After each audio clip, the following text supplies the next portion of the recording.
Okay, I think I have everything set up correctly. It's been a while since I played Dark Souls 1 on stream, so I don't at all remember what I'm doing. Um, so I kind of have a plan going into this. I think I know what weapon I'm gonna use, but I don't remember how much I changed the weapon from last time I checked how powerful it was. If I remember correctly, it should still be one of the best weapons in the mod, if not the best one. But if not, I have other options that I want to go with. So I guess we'll see. Um, if you are not aware, I guess I can give a basic rundown. This mod aims to effectively rebalance infusions, as well as just give a lot more options for for different ways to play the game. Give more options to upgrade materials, or rather to get upgrade materials, so you can use multiple weapons and multiple elements, and it changes a bunch of resistances and stuff to make it more effective to have multiple weapons of multiple types, and also ideally gives you the resources to do so. A lot of drops have been changed, a lot of new items have been added, so like new placements for pre-infused weapons, which really isn't much of a thing in the base game. There's like the Occult Club and the Falchion or whatever that's infused, whatever. So there's not really that much off the top of my head. But I added a bunch. Hello, Annie. Welcome. I also added new rings. I changed the effects of some rings. The ring system I did my best to like really make a lot more important to think about than it was in the base game. I added a few rings. I made a lot more rings much more powerful. I moved the positions of some rings to make it more important to think about which rings you want to wear when. So it's like actually viable to get the Silver Serpent ring pretty early in the game now. Yeah. I also added a new starting class, which I was thinking of going with, but ended up not. So the starting gift I started with was the Ring of the Goddess of the Sun, which increases your damage in the same way that Red Tearstone Ring does, except it's specifically when you are at full health. So think Lloyd's Sword Ring. I think it's 20%, but I don't remember exactly off the top of my head. It's pretty significant for like having just started the game, you know? As you can see, especially with motion values. The infusions a lot of the changes I made did bring it a little bit more in line with Dark Souls 2. So you can use weapon buffs on infused weapons. There are very few weapons that you can't actually buff. So like any basic infused weapon you can buff except for Crystal and Chaos. The Crystal infusion has also kind of been rebalanced. You still can't repair, but they're much more powerful, but again, you can't buff them. Ritual Sword Talisman plus, yeah, pretty much. But, you know, it also gets a lot stronger later in the game if you know how to manage your ring slots, which we'll get to. There is a ring here that I want to grab. Actually, yeah, no, I do want to grab it. But first I need to grab the Homeward Bones, because while you can get it without Homeward Bones, you lose the souls you're carrying. This is a secret, by the way. Don't tell anyone what you're about to see. That's important. Just because of how buffs work in Dark Souls 1, I think, and the fact that there are so many fewer, and also the fact that it's really hard to stack the Sun Goddess ring with anything else, I think it's relatively balanced out of the gate, but, you know, it's still pretty strong. Don't tell anyone you saw that. Yeah? So many fewer. Well, you know, there are far fewer buffs that are easy to stack in Dark Souls 1. Okay, so the sword that I want to use, I believe the requirements are 12-12, and then has good faith scaling. So I'm gonna level up faith a little bit. And then to get there, I want to use the Ghost Blade just because the Ghost Blade is one of my favorite weapons, and I want to show off that it is extremely easy to get. It's not one of my favorite weapons in the base game. I think that's important. It's probably the worst weapon in the game, in the base game, but I buffed it significantly and made it actually one of the better weapons. And also it's relatively easy to get just because I know so few people have used it. So many people don't know about it. Tried to combine those and it didn't work very well. So I want to go grab that. I guess I can also put Homeward Bones here too. I don't think I'm gonna need curses. So in the just to give like an idea of like what I wanted to do here, there's a I was kind of conflicted with putting weapons that are fitting for the elements in the area that they're in, and making weapons useful in the area that you find them. So like, for instance, you find a fire longsword, you know, in the Undead Burg, which is very powerful for that point in the game, but also, you know, the Taurus Demon isn't exactly weak to fire or whatever. You find a Divine Bastard Sword in the Catacombs, which is obviously extremely useful there, and I think is also fitting.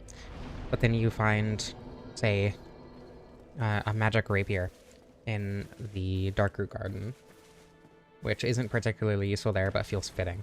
Or you find a Fire Longbow in Lost Izalith, that sort of thing. I'm not super concerned with getting soul items or anything, so... I was thinking of putting something, like, behind... like, down there, behind where the Axe Hollow is, right? Where the Squirrel Ring is in Remastest, if you played that. But I couldn't think of anything to put there, and that made sense to put there. I guess I could have done, like, the Wolf Ring, but I like where the Wolf Ring is. I think it works pretty well. The drop chance for Titanite shards is much, much higher in this mod than it is in vanilla. So, I will be trying to get as many shards as I can. Like, to the point where it is rare that I go through and explore the Burg and won't have, you know, 9 or more shards by the time I get to Andre. Which I felt like made sense, since you can just buy them infinitely at that point. So, having enough to upgrade one weapon up to +5 for free makes sense.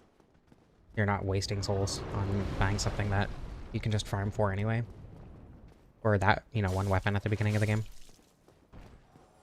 I was conflicted on placing Twinkling Titanite. I did add Twinkling Titanite. I think I made it drop more often from certain things as well. No, I don't remember if I added it as a drop to anything, actually.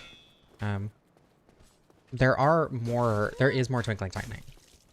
But I was conflicted on adding it because Twinkling weapons tend to be so good, and it's also extremely easy to max out a Twinkling weapon fairly early, too.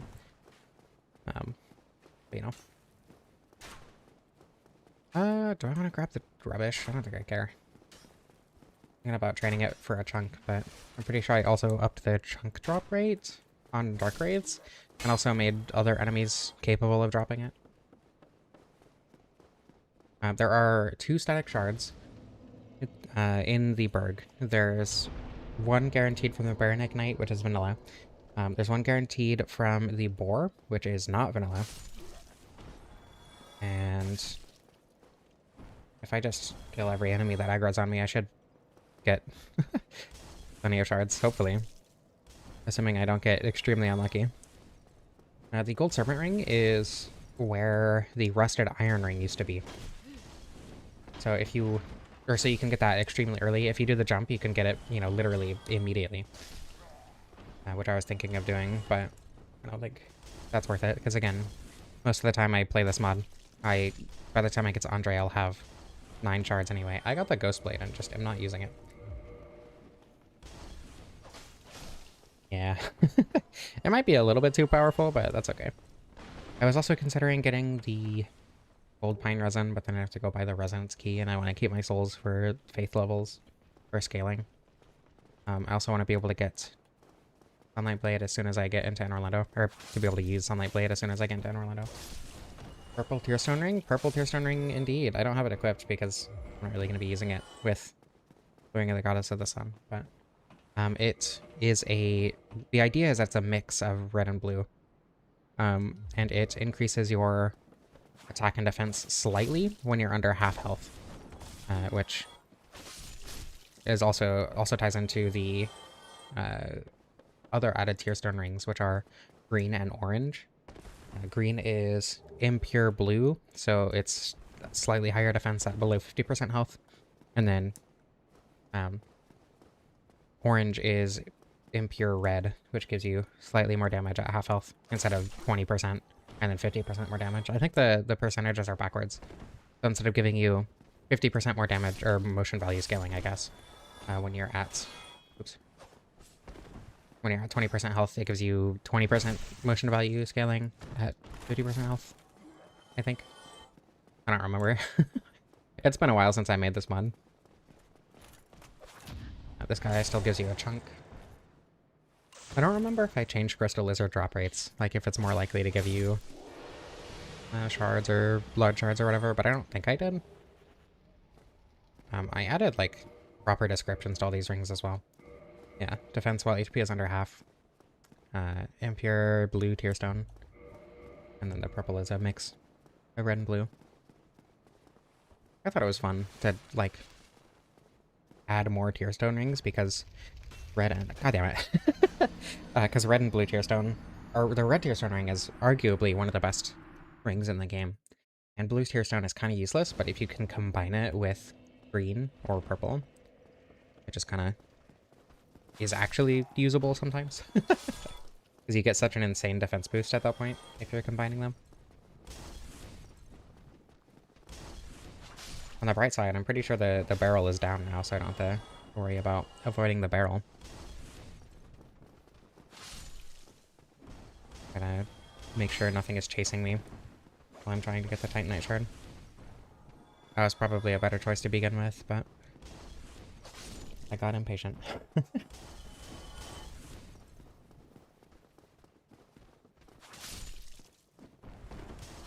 I'm kind of surprised I haven't gotten a shard from any enemy. I don't remember what I increased to the chance to. I think it's 5% instead of like 1% or whatever. It is pretty unlikely that I haven't gotten one yet.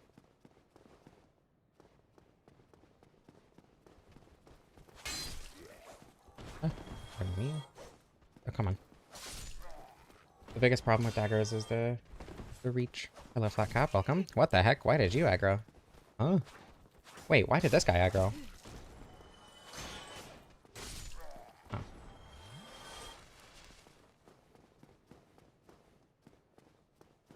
Hello, Krista. Welcome.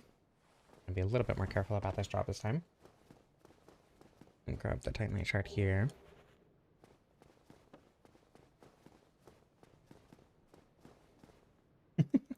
Meow.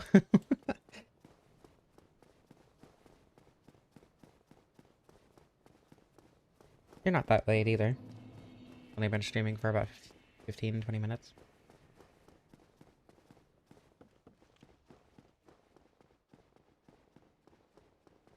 Okay, hopefully I get large shards from this Crystal Lizard. Chunk is good too. That's fine. I'm trying to remember. It's been a while since I played this game, like doing a route that I would do on stream. So I'm trying to remember where all the chunks are that I usually get.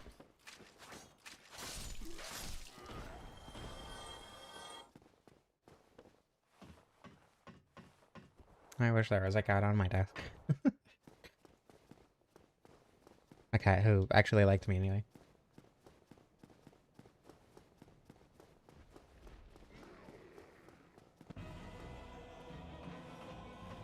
Last time I fought the Taurus Demon was when I was reporting the video that's going up in a couple days, and I did not do well. So hopefully I do a little bit better this time. That is a good chunk of damage.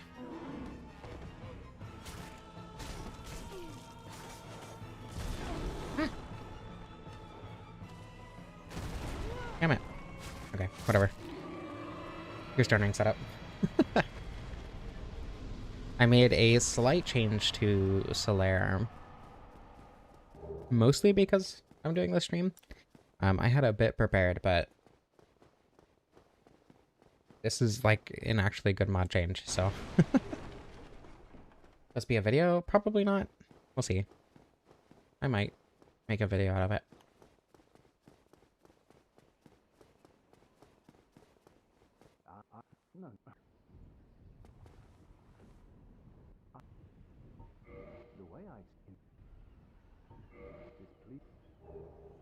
So he gives you the sword now instead of the Tearstone ring. I was gonna change that, the dialogue itself, but I couldn't figure out how. Uh, so we used the sword to summon each other. So it is no longer necessary to kill Solaire to get one of the best swords in the game. I'm pretty sure it's standard Titanite, and it does lightning damage, which is one of the very, very few uninfused um, standard weapons that actually does an element. This thing is heavy. Well, I don't think it's the only one. I don't remember if it's the only one. I don't think it's the only one, but it is one of very few. So just to give an idea, the faith scaling is a little bit silly. What's the requirement for Sunlight Blade? Is it 30? I want to get to 50 either way, but... And the gargoyles are weak to lightning. So...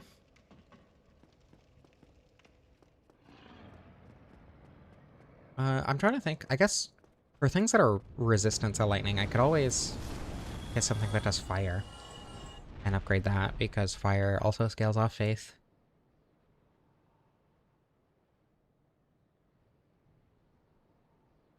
Scaling both physical and lightning. I think it's just really high faith scaling. It might be. It shouldn't be, though.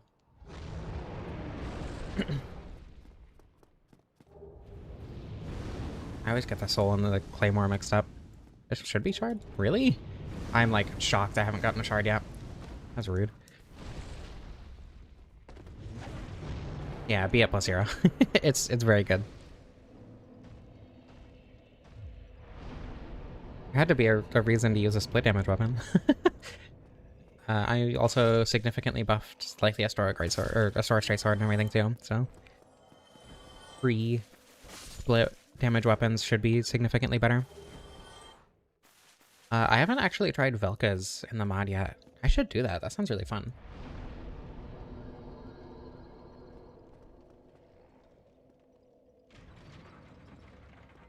Huh. I feel like there are videos that I could do that would be interesting, but I don't know if they would like capture the algorithm for the most part. Because like another Velka's Rapier run doesn't sound particularly interesting. And I don't know how I would like make the mod itself sound interesting. I tried to parry, but alas, I'm bad at the video game.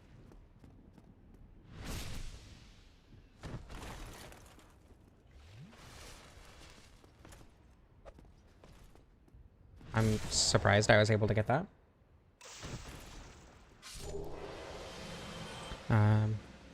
Let's see, there's the 2 chunks. Okay, yeah, there's 2 chunks in New Londo, and there's 2 chunks in Incense Fortress, so I should be good on chunks. I'm pretty sure I remember where they all are. I need to buy a few large shards from the Crestfallen Merchant. Oh, I actually want to kill the boar. Okay, well, come here. If you don't know, once this guy pulls this lever, he never does it again. Even when you, like, rest and come back. So. Really? I'm shocked I haven't gotten a shard yet. Maybe I messed something up. I don't think I did. I haven't changed the parameters that much since I actually published the mod, but... I feel like I should be getting a lot more shards than I am.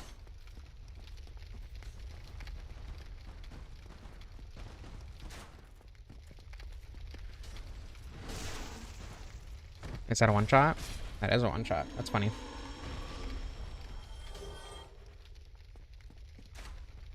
Universal 0%. It would be sad if I accidentally did that.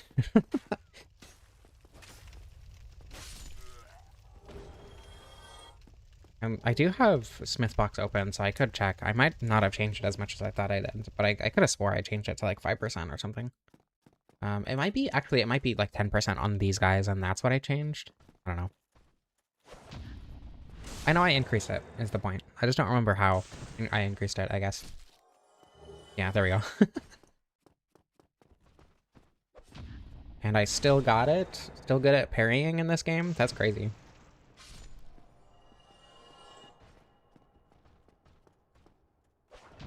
I'm kind of surprised that I'm being this consistent with this. I haven't played this game in forever. And by forever, I mean 3 months, which for this game for me is a very long time.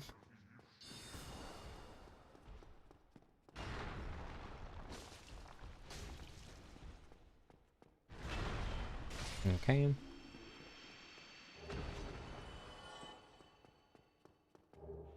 How many? We got one non-static shard.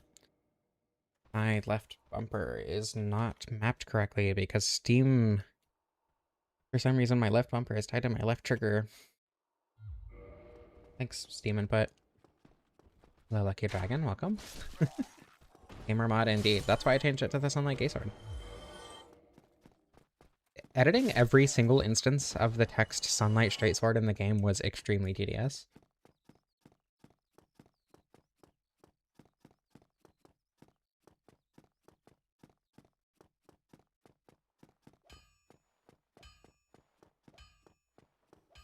Is there a... Krista, is there context that I'm missing for this? I need 9... Oh, I should have done Depth's clip. Folk song reference, I see. Okay, reinforce. I have... Okay, I need to buy 3 reference. Just... if you don't want to buy shards, the drop chance from the Baron, or from the Baldur Knights, that's what they're called, is fairly high. 4 AR out of that, as opposed to 2 from Dex and 3 from Strength because I'm two-handing. What's the soft cap on weapon scaling on Faith and Intelligence? Is it also 20? I'm pretty sure Strength and Dexterity is 20-40. And then for spells, Intelligence and Faith is like 30-50 or 40-50. But for weapon scaling, I'm pretty sure it's 20-40 still. For the most part, health is not gonna matter. When I actually need damage, my health is not gonna exist. So I'm not too worried about leveling up health. So I'll probably go 50 Faith and then 27-40 on Strength and Dexterity.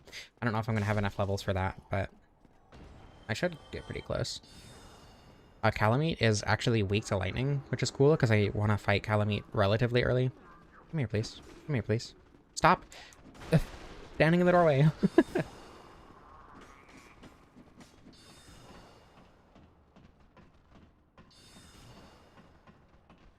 I don't remember exactly what drops are where. I remember the major changes like the Ghost Blade in New Londo, and like where I changed the Firekeeper souls to, but... Okay, Gargoyle should be extremely easy. Yeah. Weak to lightning. In vanilla, by the way.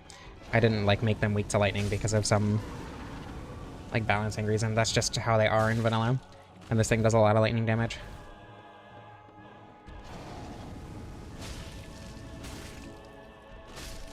Cool. And we got the halberd. Alright. I don't think I buffed the halberd at all. Could be fun to like crystal infuse that. Or even make that my fire weapon, actually.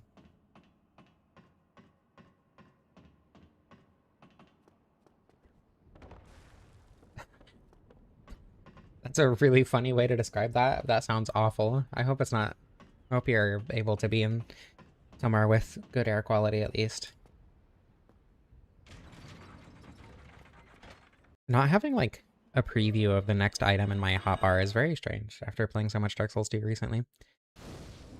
Okay, I need to do Depth's clip, actually. I'm gonna level up. Let's see, what is this? Okay, that's still an insane amount of scaling. It might be 25-50 or 30-50 for weapon scaling as well. I could have swore it was 2040 for weapon scaling. Soft caps in these games are weird. It's fine. I'm trying to think if I want to go fight the Stray Demon. Not right now. There's definitely a couple things I want to grab before I go fight Stray Demon. Actually, I want to go to the Lower Berg for sure. Okay. Okay, I think I'm gonna do Depths Clip. I'm gonna get the Large Ember. There are a bunch of large Titanite shards down in the depths. There are a couple I want to grab, but Canada is on fire. How much? Like, how widespread? I haven't been super keeping up on recent events recently. Like a lot.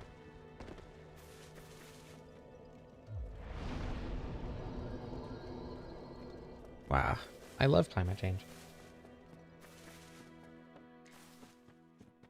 Yeah, Depths Clip for the Large Ember. Maybe grab a couple large shards down there. And do the same thing to get into Little Warburg to grab a couple things from there. I should have grabbed the Wolf Ring, but it's fine.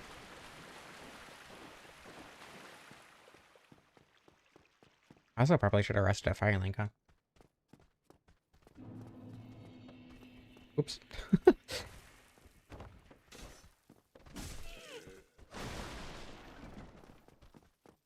I don't... It's been so long since I've been here. I don't know why this part is confusing me so much.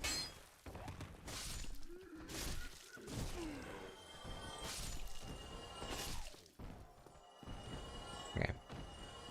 I've talked about this specific part of the level because it is like such an antithesis to a part of the High Wall of Lothric. And I think it very much exemplifies how different Dark Souls 1 and 3 are. But I never actually come down here. I guess this works out though, because I needed to get on that ladder anyway. Let's see if I can remember how to do this. Maybe I should meme roll. I know that's easier, and I'm sure I can meme roll. Oops. What? Wait, what? Will I be dead when I log back in? My health bar didn't go down. Okay. Cool.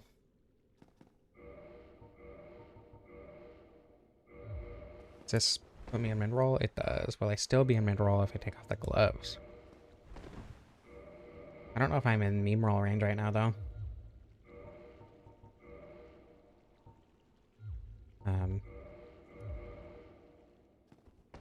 I'm sure I am. I'm sure it's close enough. It's remastered meme roll range, so yeah. What? I went the wrong way. This is why I don't do meme rolls on stream, because they're not precise, but they're weird when you mess them up. Maybe I should just do the drop. Oh, I did rest in Firelink.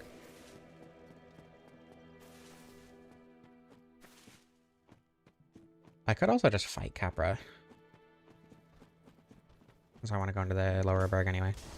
I don't think it would be that difficult. Without the Wolf Ring would be annoying, but not too bad.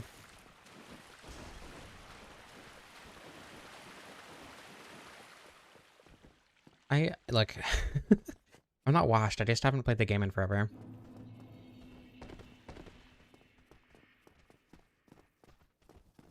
I don't want to... Maybe I am washed. I don't want to get attacked while I'm doing this jump. I think this is still humanity, yeah. I didn't, like, change very many vanilla drops, but I added a bunch. I did change some vanilla, like, static items and whatever, but not a ton.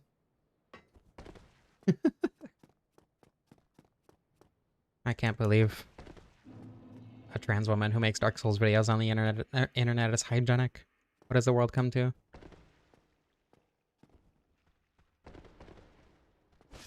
Pardon me.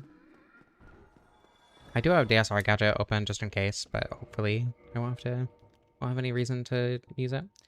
I don't know how many souls.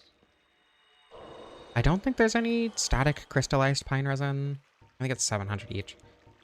Until... Why does it look like that? What? Why is the ID wrong? Huh? Why does it look like that? I don't understand how that happened. What? Did that happen? I probably just accidentally changed a parameter. I can fix that. Good luck, Krista. Thank you for being here. Hopefully nothing too terrible happens.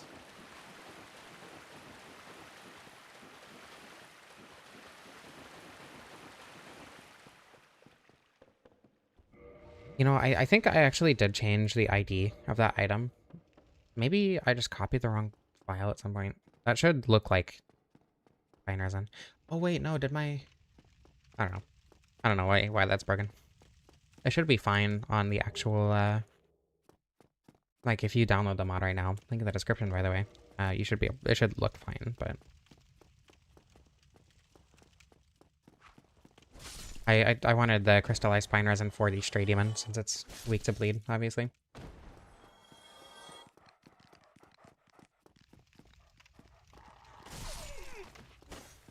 Come on. And then there is a ring I want to grab from over here. Because I felt like... I put it here because it felt like a fitting place for this ring to be. I'm not sure. I think the only time I've used the Sunlight Straight Sword, like in vanilla, was when I did the Gaius character in Dark Souls stream a couple of years ago. Covetous Silver Serpent Ring, which I put here because it felt fitting. I should be able to one-shot the dogs without purple tearstone.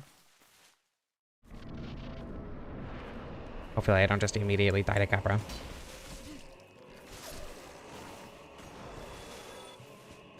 Oh. I'm bad at stamina management.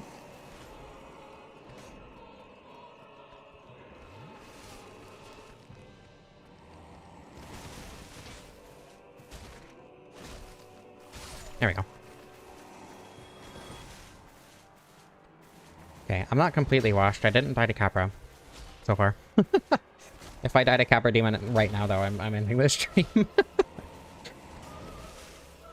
Okay, everything's fine. I'm not that washed. Hello, Careless Solar? Please correct me if I'm pronouncing that wrong. Careless Solar? Welcome. I don't think I recognize your name anyway. Okay, yeah, so down here, I know for sure there is a static large shard. Actually, it might be there in vanilla, and I added something else there too. But the one by the channeler, like, kind of at the end of that hallway. That's the big rats and everything. But the big rats also have a chance to drop large shards now. Maybe I could... I think I guaranteed a few humanity from the large rat. Or the giant rat, rather. If that's not vanilla. I actually don't remember. Should I get power within? I feel like I should get power within. That's probably... Ugh. I don't want to go through Blighttown. It's fine. It shouldn't take too long. Hello.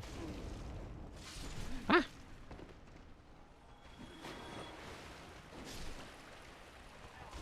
Oh, come on. Where did you even come from? Oh, probably down the stairs over there. So because of how rings work, they all stack multiplicatively, and you can only have 2 at a time. But in the base game, normally the most damage buffs you can have at the same time are Red Tearstone Ring, Power Within, and a weapon buff, and that's kind of it. I guess, or like Dusk Crown Ring or whatever. And that's it. That's usually with the restriction of either hyper mode, so you have the Duskcrown ring on, or for like 20 seconds max. So there aren't that many buffs that you can stack in the base game, though they do stack multiplicatively.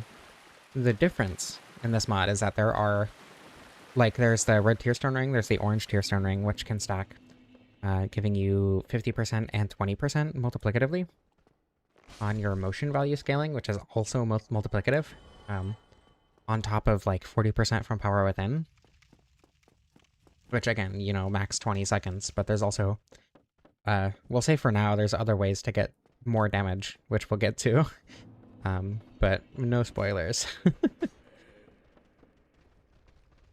There is a secret, we'll say, that I will be divulging in this stream. Can you? Oh my goodness. Dogs are so aggressive sometimes. But there's a secret I will be divulging near the end of the stream that, or actually probably like halfway through the stream, that'll get me a stupid amount of damage. Intentionally. Right? Because I thought it was funny, primarily. God damn it.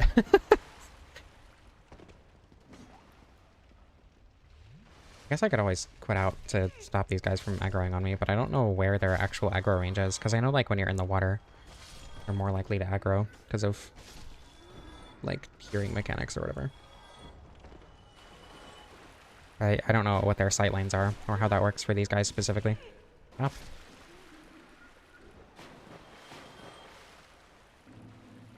All rings that buff damage or give a multiplier on your motion values, like RTSR. So even something like the Old Witch's Ring, which in this mod only buffs fire, it is still a motion value multiplier. Hello, Overlord Bunny, welcome. So far it's going good. I've died more than I should have, but it's been a while, so I have an excuse at least.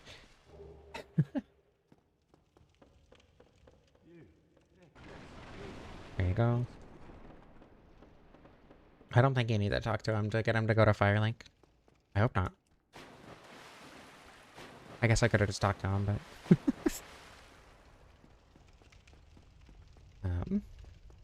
Okay, so I'm not gonna, like, grab all the guaranteed large Titanite shards, because I don't want to go through the whole depths, but... Oh, what? I didn't get a punching attack. This thing is actually scary. If it hits you, it does a lot of damage. I didn't, like, change many enemies. That gives you a chunk? Why did I make that give you a chunk? There aren't that many enemies. Actually, I don't think there are any enemies that I changed, like, their damage on, so...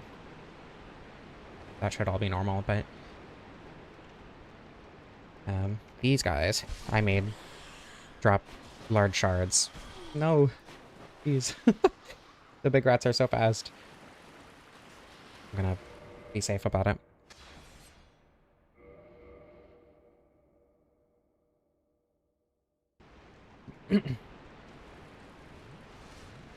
Big rats are incredibly annoying. Like the ones around the channeler. Maybe some of the most annoying enemies in the game. Oh, I guess I didn't even get to see if they dropped the large shards. Oh well. The biggest problem with the big rats is their bodies, like, cover their drop. They can drop humanity in vanilla, so that's not something I introduced or whatever, but it is notable.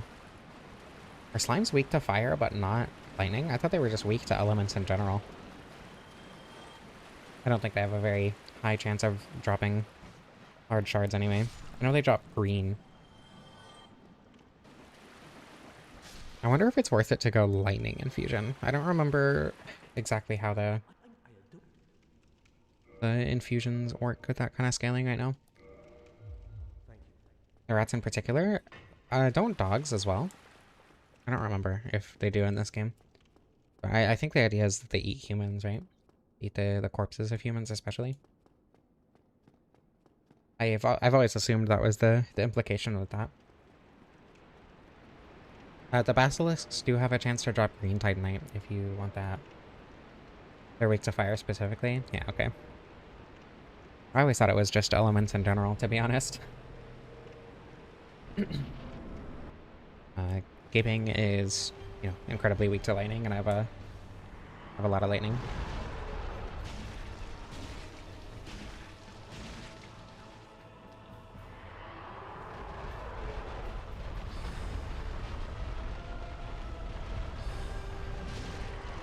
This is a +5 weapon, by the way. Just to give an idea of the fact that I wasn't going for a particularly strong balance in this mod, and I more so just wanted to give more options for how to play the game.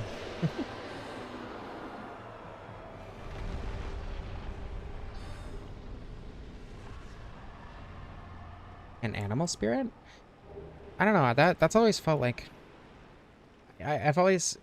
It's Jesus. It's always felt like humanity is kind of its own thing in the Souls games, separate from, like, you know... Because especially with human effigies, right? Dogs having human effigies, it feels like they've... I'm sorry! That was an accident! Ah! I'm sorry. Wait, leave me alone. It was an accident, I swear. Damn it, now I need to go to talk... No, I gotta go talk to Oswald. I don't think he can come through that door. I meant to talk to him because I wanted to buy something, but I can't even buy it yet. Ugh.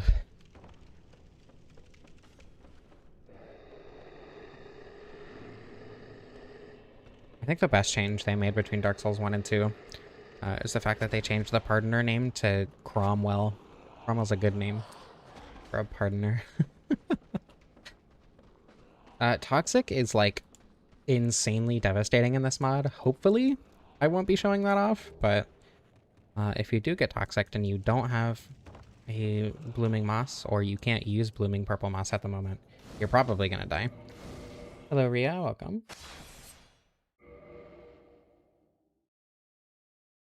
My indulgences were unintentional. I guess I should get attunement. I need 2 attunement slots, huh? Is it 13 or 12 in this game? It's 12.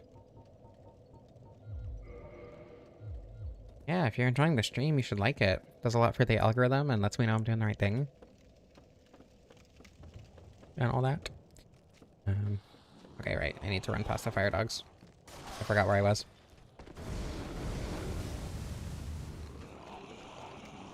Surprisingly chill fire dogs. Oops. Okay, I'm fine. Good job, Ria. Proud of you for not getting botted. Probably.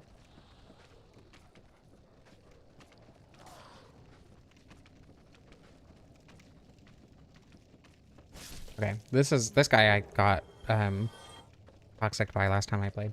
I made the Toxic Bloodart Snipers guaranteed to drop Blooming because that felt like it made sense. Oh, it was a racism issue? Never mind. Congratulations on banning a racist. That's awesome.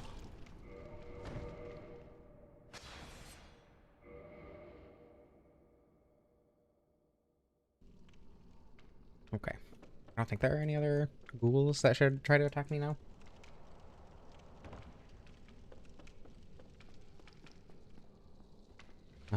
I am gonna put on the Sun Goddess ring, though.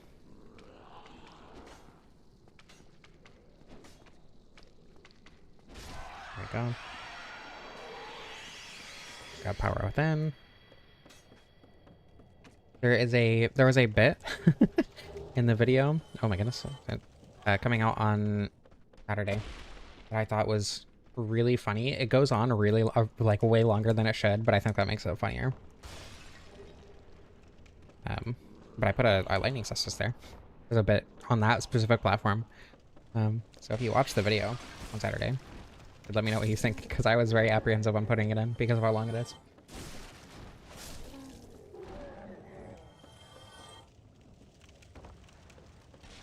Ah!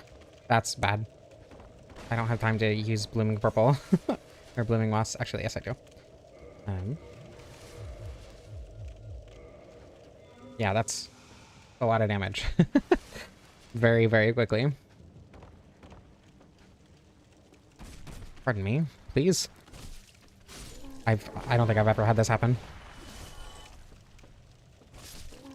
Blurple, something like that, yeah. Oh, I thought I was closer to the bottom. Oh, that works. That was on purpose.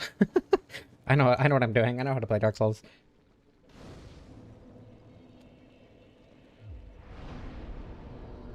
Actually, we're not going to be fighting, I can we're not going to be fighting... Hold on. Havel in this stream, which is very irregular. Just because I didn't grab the Master Key. Thief still starts with the Master Key. It's still extremely easy to get Master Key. I just don't think it's super useful in this mod because of where I've changed item placements to and stuff. I'm gonna grab this large shard. I made Poison deal, I think it was about double the damage, but last less than half the time. So it's a lot more similar to like Dark Souls 2 Poison. It's still, you know, not nearly as devastating, but it is much stronger now. In terms of being like a viable combat option anyway.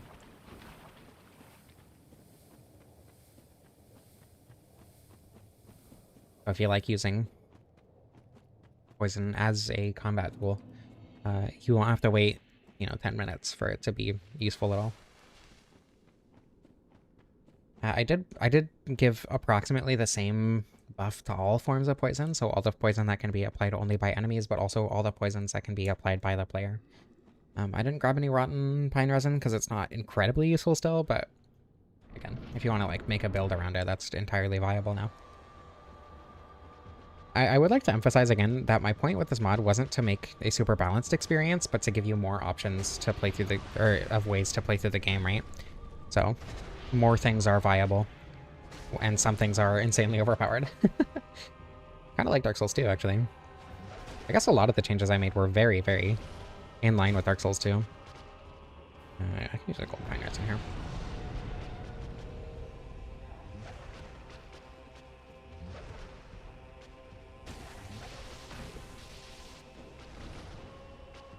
Gold pine resin on an innate lightning weapon, by the way. Just like Dark Souls 2.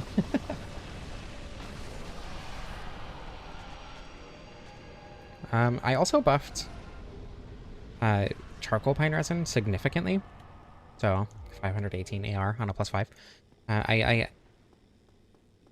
buffed charcoal pine resin to give you the same amount of fire AR as gold pine resin does lightning AR, which is 150, as opposed to the 80 in vanilla.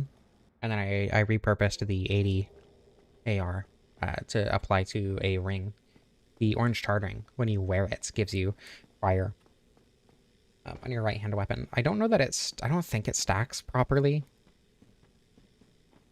I don't think it stacks properly with other pine resins, because buffs override each other.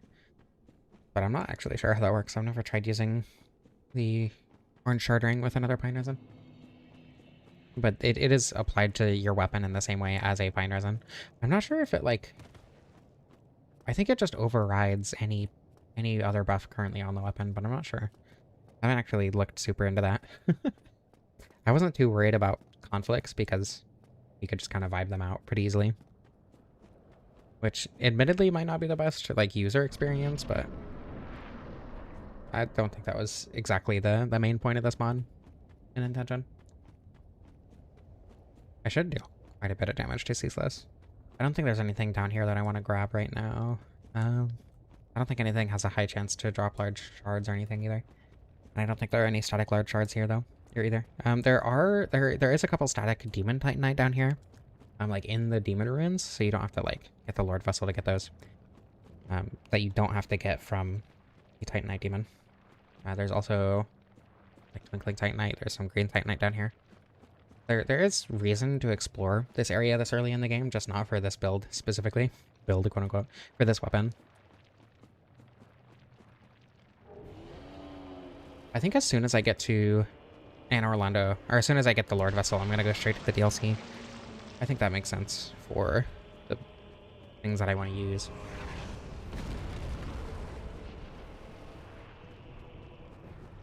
Maybe I'll get the special Sif cutscene too. as a nice little thing to do after coming back to Dark Souls 1 after so long.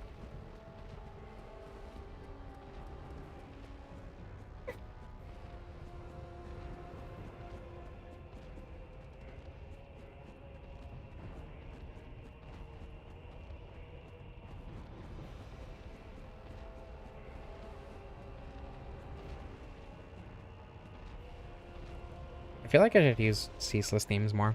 Ceaseless's theme more. Is this different from Quelaag's? I may be silly. I don't pay that much attention to music in this game. I should use this theme more, is the point, in my videos. That's a good vibe.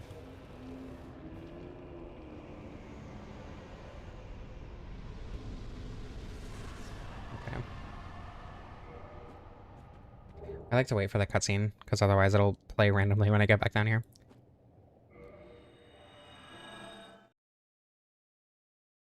This music is different. It wouldn't surprise me either way.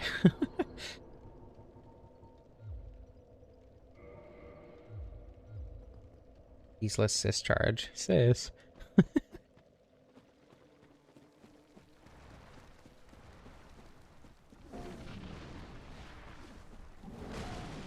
Okay. The Iaito is now where the Firekeeper soul was. I just swapped their locations. I think I changed the Iaito to make it not literally just the Ujigatana, but slightly different, but I don't remember if I did. If not, I should. That's a good idea. If I haven't. I feel like my mindset changed as I progressed through development of the mod, because changing the Firekeeper soul location to encourage you to explore Blighttown proper was like one of the first things that I did, because I wanted to, you know, I wanted people to experience the game in a fresh way. And I figured, you know, most people after their first playthrough end up skipping Blighttown proper. So I figured that would be a good way to encourage it. One of the coolest things your dad has ever said. That's awesome.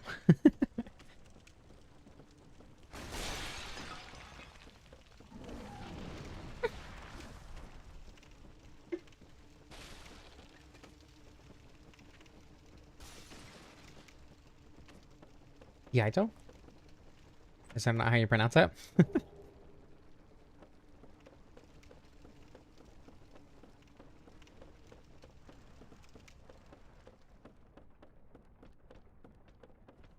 I feel like the only person I've actually heard say Yaito was Lobos, and it's been a very long time, so I actually don't know how other people pronounce Yaito. But I said it the first time, that was really fucked. Okay.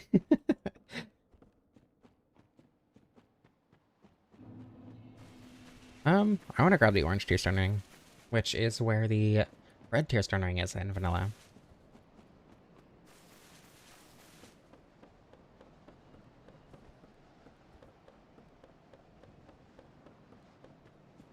Because purple and orange stack, and then orange and red will stack as well. I think it might be that purple gives you a weaker buff than orange, but I actually don't remember.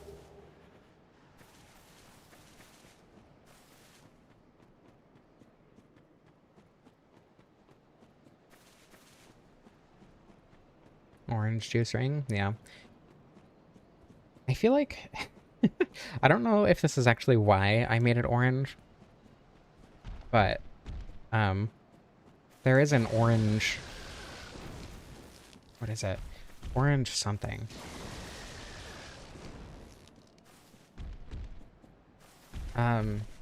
There's an orange something in Tunic that has literally exactly the same effect as the red Tearstone ring in Dark Souls.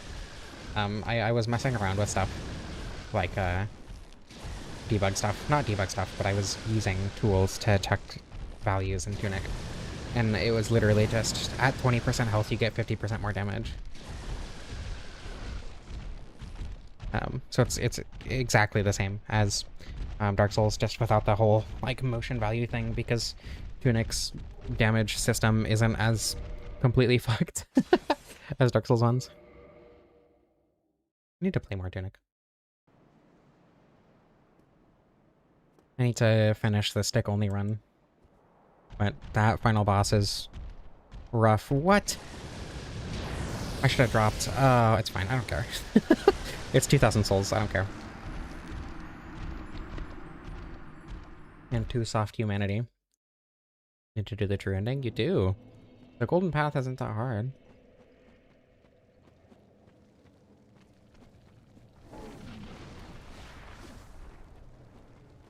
I don't think I've ever seen that word. I assume that's Iaido. but I don't think I've seen that word.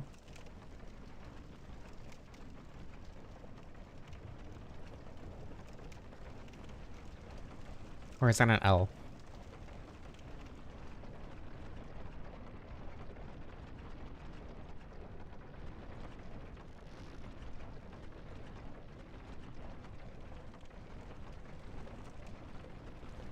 Okay. Is there anything... I don't think there's anything I want to grab in New Landa right now. Actually, I guess I can grab the very large ember now. Not like on my way up. I want to go up and rest in Firelink and then come back down for safety, but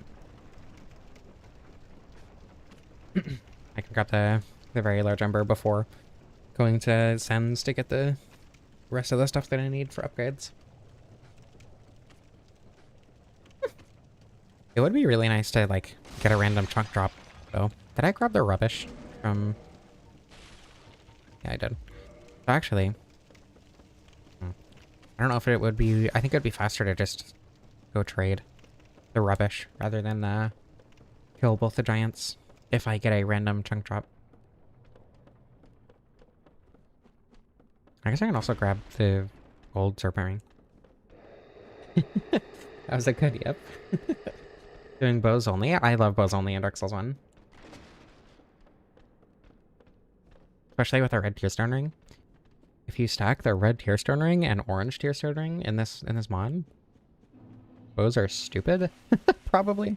I haven't actually tried that, but I imagine bows are insane in this mod if you stack any of the motion value multipliers.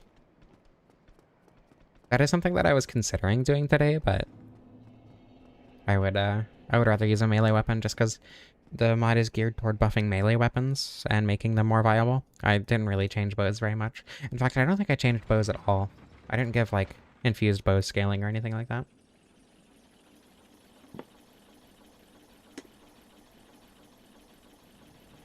Hello, Meals. Welcome.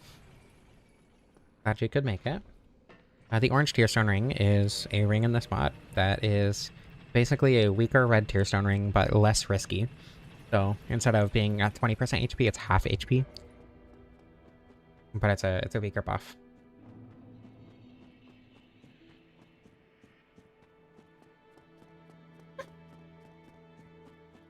Oh, I forgot. Well, whatever. That sucks, but I forgot about it completely. I was thinking about... Oh, I can't rest here. God damn it. I forgot. I was thinking about reintroducing the other invasion in the Painted World, the one where you have to invade a an NPC, but I didn't end up doing that. Geo.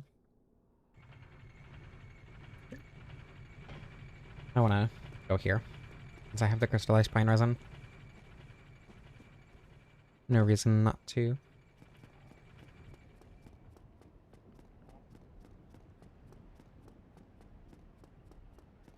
Yeah, Lautrec is rude.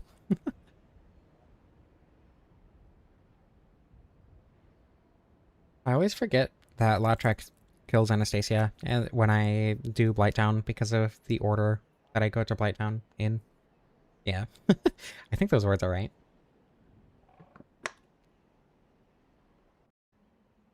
Okay. I want to trade this rubbish here now, if I'm here. The build is what I have. I'm fairly certain this sword is just the best weapon in the mod. If it's not, then it's probably still like the Painting Guardian sword or something, but I wanted to use this sword specifically because I know I accidentally did make it insanely powerful and I just never nerfed it because I thought it was funny. You do need to kill the lair for it. Or you did. In this version, the mod that I am playing right now, you don't. But I haven't uploaded this version of the mod.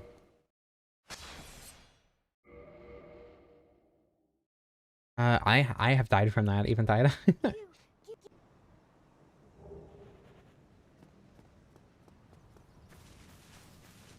Does the Iaito still deal slash damage in Dark Souls? Because if not, I could make it deal strike damage. That'd be funny. if that's not already a thing. Oops, that was an accident. Yeah, like I said, the crystallized pine resin should not look like that. But I think I accidentally messed up when I moved some specific files around when I was updating the mod for this stream. I have to wait for the pine resin to wear off. No, I don't.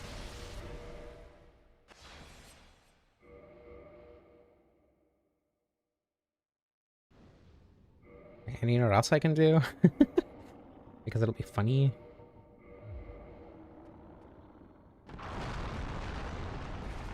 Yeah, I also never use the Sunlight Straight Sword normally because there's not really any reason to. More damage than I was getting with the pine resin. Without the pine resin, by the way. This looks like rotten pine resin, but that's only because I couldn't figure out how to make it look different without the effect breaking, and I have no idea why. Oh my goodness. Come on. There we go. An actual bleed. It should bleed in 3 hits. Okay, yeah. Hello, Sasha. Welcome.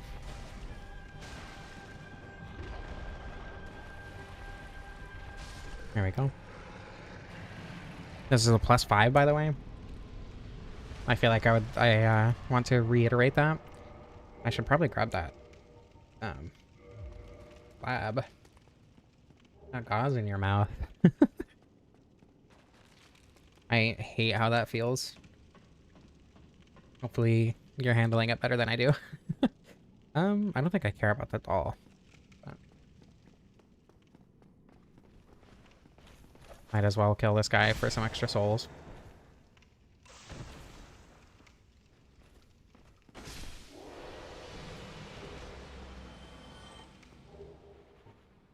Okay.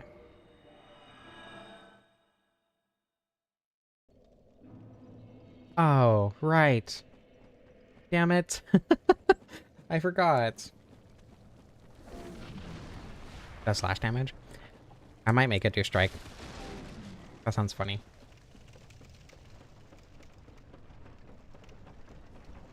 Okay, well...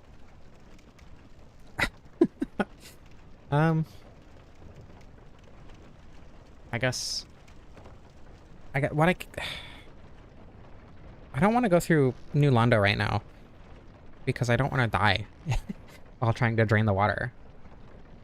But what I could do is, as soon as I drain New Londo, is go to the basin bonfire, because it's not that far away.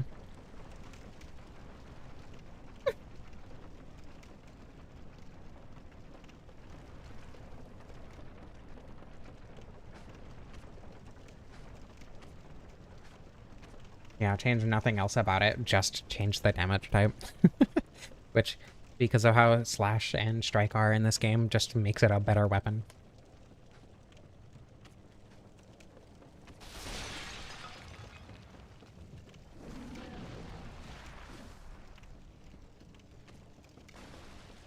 What is it with the Souls games and disliking strike damage? Or, I mean, slash.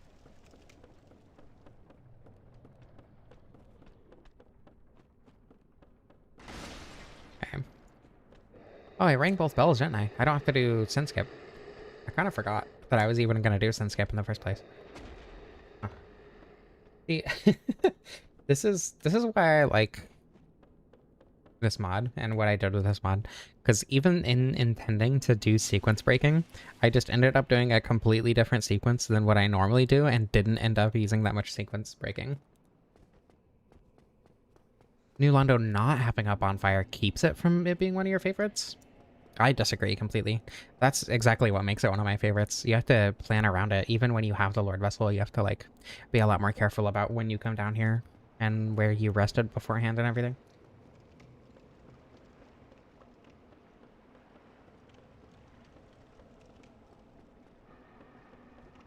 Well, yeah, but it doesn't have to be. Just because it's realistic doesn't mean it's... They're mean. They're mean to slash damage, and slash damage is cool.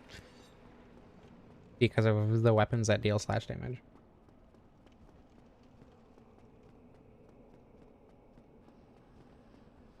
The thing where you run around to the rooftop still works, like where you distract the ghosts and everything by running around the roof. So I am gonna do that. I guess I could grab a bow and kill Ingrid too, but that takes more time. It's safer, but it takes a lot more time. And this isn't exactly unsafe. I think there's a bonfire like literally right there. That's dummied out in the game files, so it just doesn't show up. I don't know how to undummy things from the game files.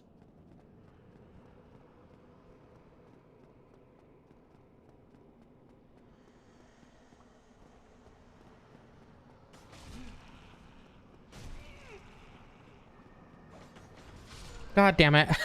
I knew that was gonna happen. It's okay. I got the ladder. That's what it's for. Fun. You know what? Just for my own sanity, because I forgot that my bonfire is down here, I'm going to do this.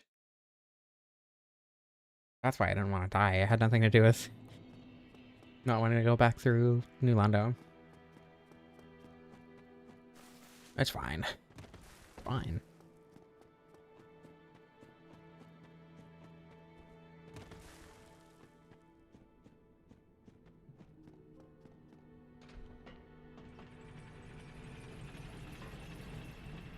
It being small is another reason why I like it so much, because it's very like maze-like in a way.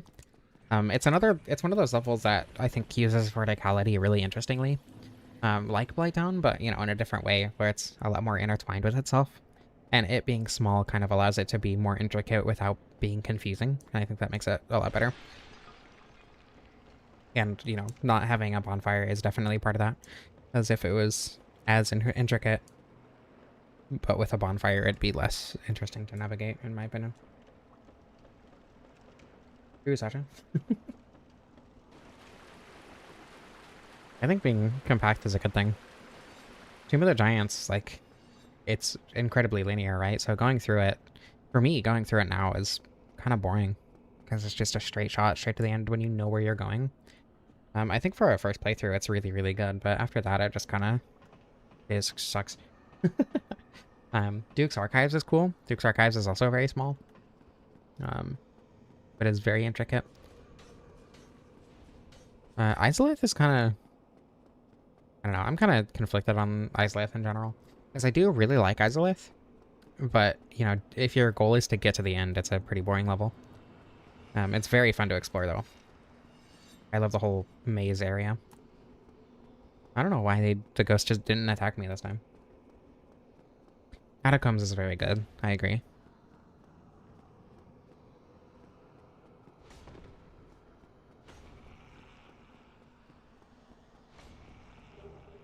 I wish the verticality in Sens was used more. I mean, I did my best to do that in this mod with where I placed a bunch of items in Sens, but for the most part, I feel like the verticality of Sens is still extremely underexplored in the final game, despite the actual level design going on.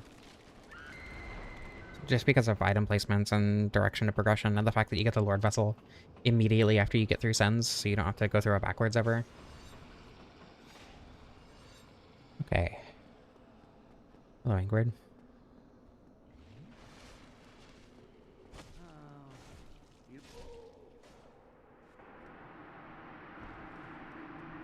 Goodbye, Ingrid.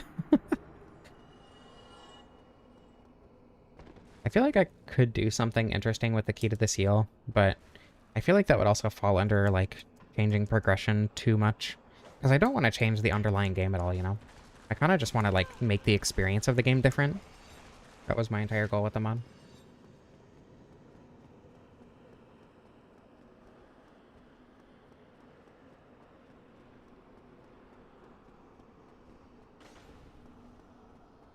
I think the level variety in Izalith is fine.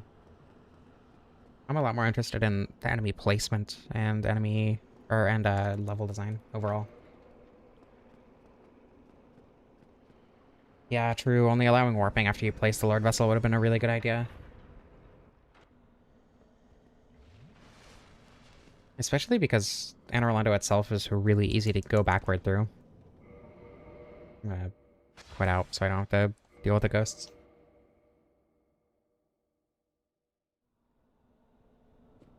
And then do this. More damage, more gooder. Oh wait, bonfire. No. I'm already at Firelink with DSR Gadget. That's annoying.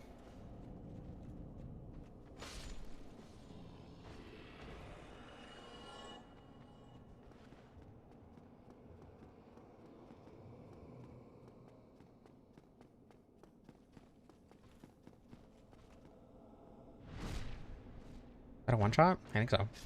Yeah. Yeah, I'm gonna be a coward and heal here. And then throw this one back on.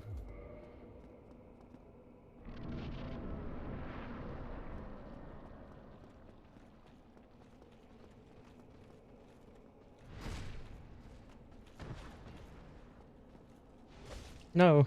Hold on. I need to be careful. I don't know why I'm bad at parrying Dark Wraiths specifically. Yeah, I don't know why Dark Wraiths are so difficult to parry compared to every other enemy that can be parried.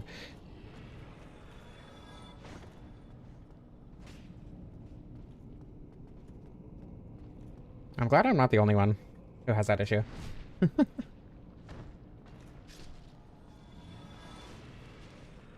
Yeah, it is weirdly delayed. I don't know, I don't think the enemy itself the enemy that is used itself matters nearly as much as how it's placed and in what scenarios you see it in, right? Like, the Hollows in the Berg are intentionally one of the most basic enemies in the game, but because of how they're placed around the Berg, it works really well. I think for the most part in Lost Izalith, the enemies are used well, like especially the Chaos Eaters, but if they had been a little bit more discretionary with where the demonic statues were, I think it would have worked fine. Elden Ring-ass enemies, true.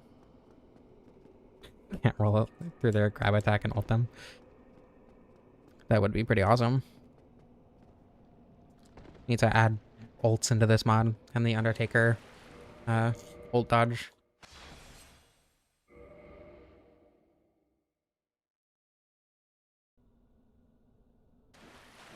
Okay.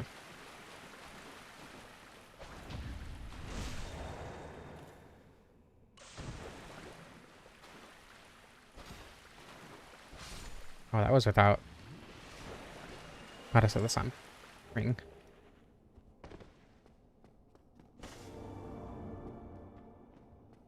Come on, give me a chunk, please. I need one. Just one. I think. Yeah, just one. Damn. I guess I can just kill the lower giant, so it's not that big of a deal. Hey, Illusory Wall just started streaming, and he's streaming Dark Souls 1 Soul Level 1. I didn't know he was streaming today. I don't know his stream schedule. I don't usually watch his streams. I've joined a couple, but... Chunkless indeed. Wait. Oh! Oh. Is that 1 HP? 2. Pretty close. I'm pretty sure this is the whip, right? Yeah, okay. I always forget, or I felt like I forgot to put the whip somewhere, or anywhere in the mod, but I did put it somewhere, evidently. I'm glad I didn't unintentionally remove the whip from the game. The whip is a lot better. I did buff the whip, just so it's actually viable at lower levels, but... because I put a lightning cestus in Blighttown, because there's another one in the the depths, because I thought it was funny to have a second one. And also because the whip is significantly better later in the game anyway, and the reason people hate it is because you can get it, or yeah, because you basically have to get it early in the game, and where you get it, it's pretty bad anyway. So I felt like a later game placement made more sense, but, you know, still available early in the game if you want it. I felt like that was a fitting location to do that with.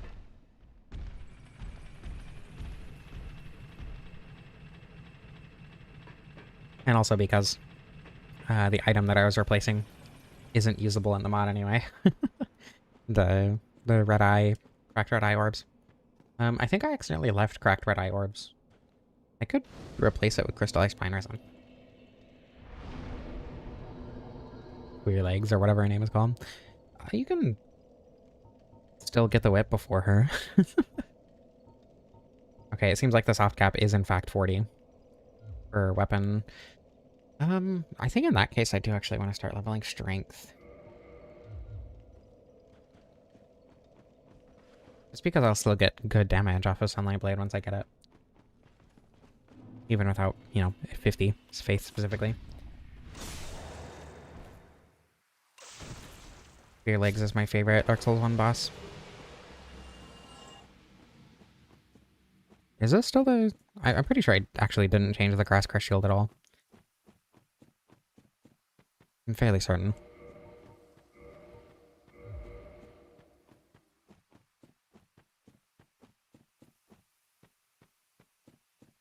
Okay, now...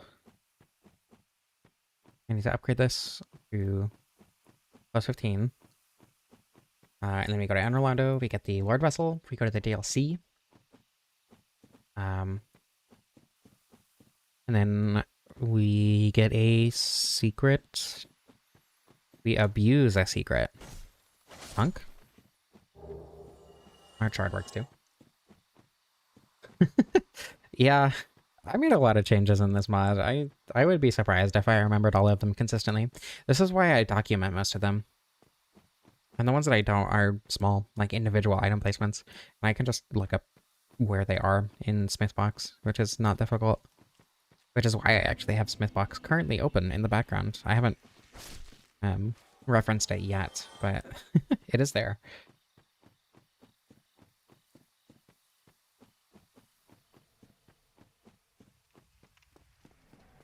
Okay.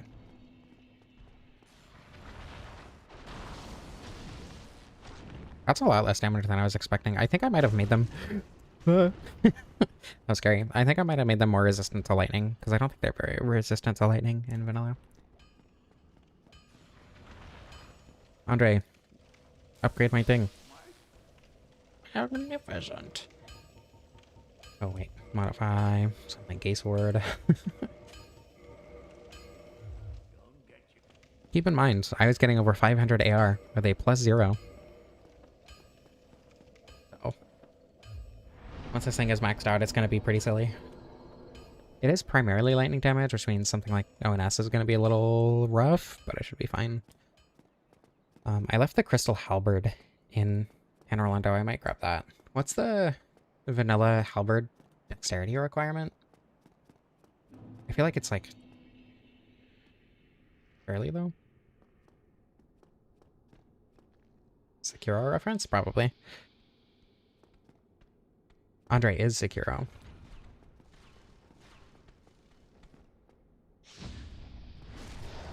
Most likely. And he did end up training his left arm. Ah! Hi there. Pardon me. I think I'm gonna kill the top giant, actually, instead of the bottom one.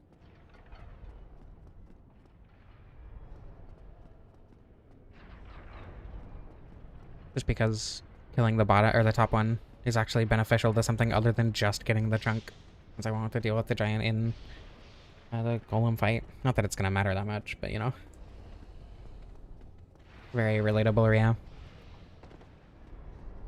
I didn't change the damage type on that projectile. It's still magic, despite looking like lightning. That is vanilla.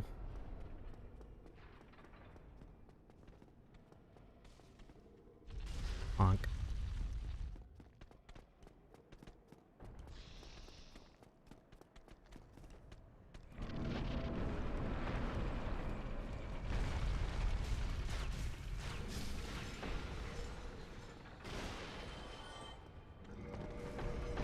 Didn't actually experience the mod much because you didn't mess with infusions. Yeah, I mean the idea, right, is that you're supposed to use multiple weapons. The Astora Straight Sword being a Twinkling Titanite weapon makes that even easier, right? Because you're using your Twinkling Titanite on the historic straight sword, so you still have all of your normal Titanite for something else. I buffed all the fist weapons. I don't remember how good the Dragonbone Fist is. Good luck, Rhea.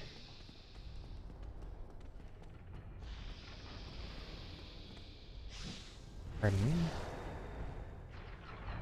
Admittedly, I'm also bad at making use of multiple weapons in a single run, but that is the intention.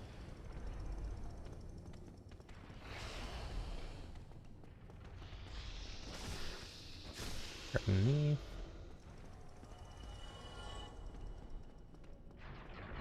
Oh wow, there's an item there. That's not vanilla. I wonder what that could be.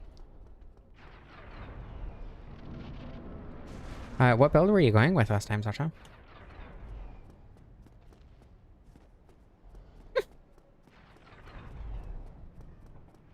You seem like the kind of person to use one of the fist weapons. I buffed them. While you're a normal Titanite on your armor. I should have enough hard shards. I'm not sure that I've upgraded armor. I didn't change how armor works at all. I think I wanted to do something like change how the upgrades for armor work, but I never ended up doing that. I don't even remember what I wanted to do with it.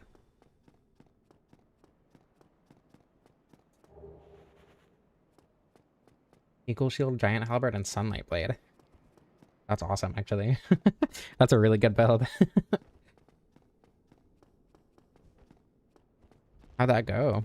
Oh, I should get the cage key. That sounds pretty strong. But I guess I haven't done that specifically. In this one. Yeah, when I added lightning to the Sunlight Straight Sword, I don't think I changed any of the physical scaling at all. So it just had way more damage for fun. And then I dramatically dropped its physical scaling. Oh, your blood work done today. Smoked everything. Yeah, that makes sense. Hopefully that went okay. I hate getting my blood work done.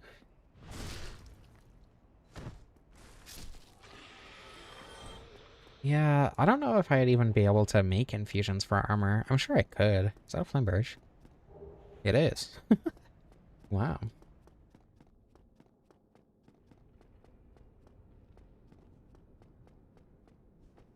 I don't know. I also don't think that would be incredibly useful. Admittedly, I play the game in a way where damage resistance just straight up doesn't matter the vast majority of the time because I'm already taking so much damage from everything.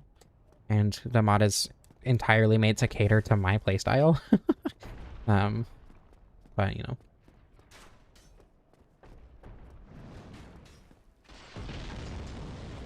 Yeah, I am not a fan of needles, we'll say. So I'm glad it's easier for you. I don't know, I'm really glad that I enjoy playing this mod, because like, again, like I said earlier, like just the way that I play the game is dramatically different when I'm using the mod. And I'm really surprised that I kind of got the experience for the mod that I made, which is like what I wanted to create for other people. And that's either because I'm terrible at game design and cater the mod only to myself, or I'm really good at game design and the mod forces that experience. Mod combustion users.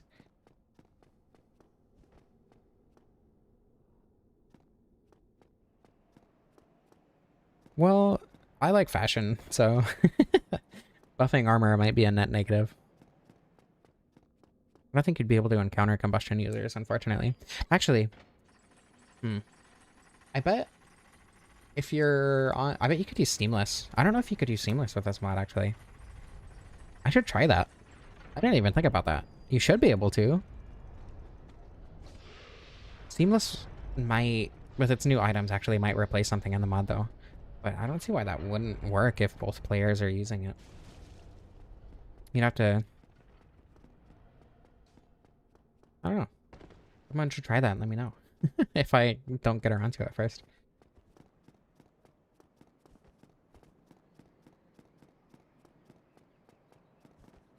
AFX when enchanted. a cool fashion.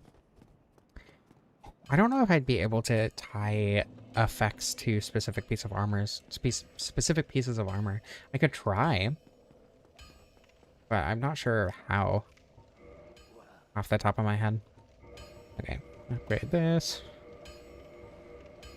And then... Oh, I had an extra chunk. Where did that extra chunk come from? What? Maybe I just miscounted.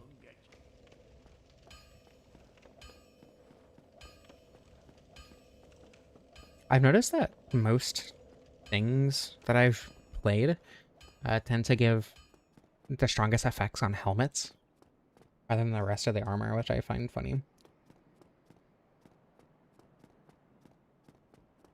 Oh, you mean that kind of effect, like a visual effect, not like a gameplay effect.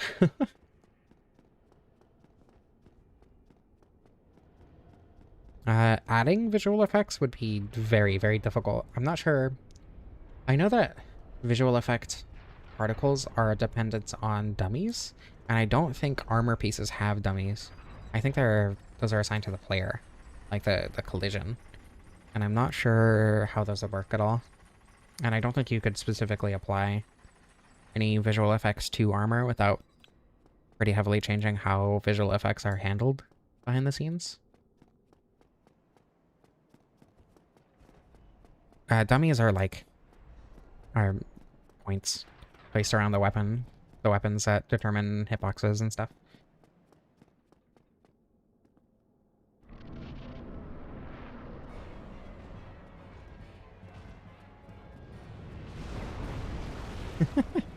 That is genius.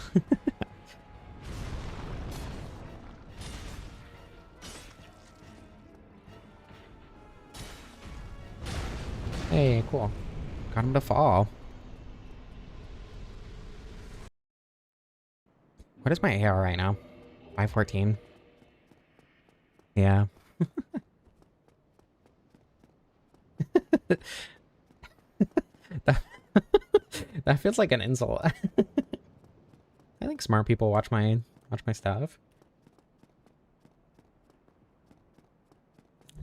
Yeah, just doing ninja flip Havels, but Havels doesn't actually give you any resistance at all. This is genius. I think I'm gonna grab the Crystal Halberd. Because I don't remember exactly how it works. I should grab that first before I level up to see what resistance or what the requirements are and everything. I imagine most things here in Orlando are resistant to lightning. Like the giants. I've never actually checked that, but I'm fairly certain the giants are resistant to lightning. I feel like that checks out.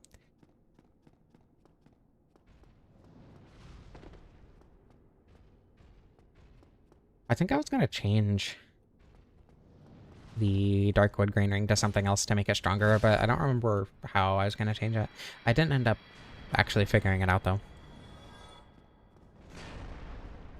I never changed it. That's kind of a lot of damage.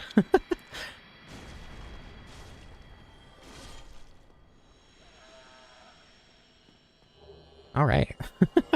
What's the requirement on this? 1612. Okay, I can already use it.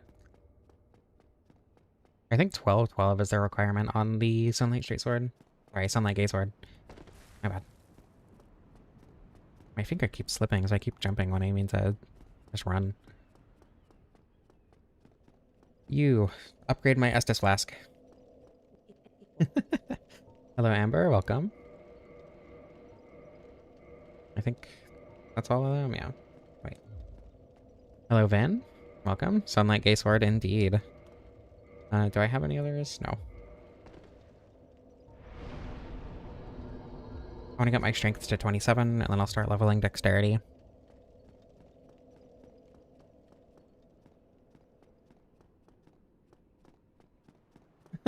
Hello, here I go. Everyone's joining at the same time.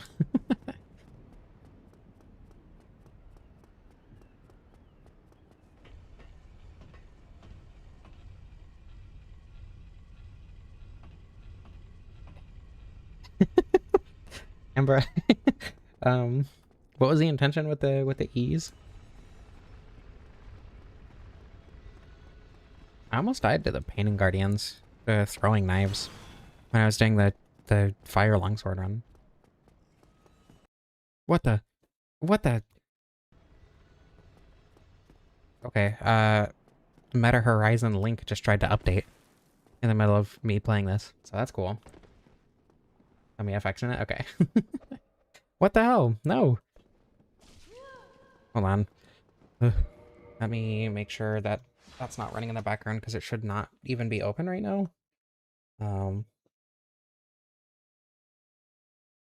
I don't want to die because of this.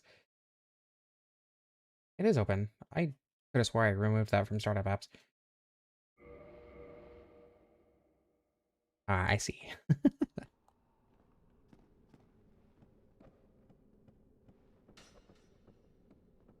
Okay, everything's fine. I'm kind of surprised I didn't get hit there.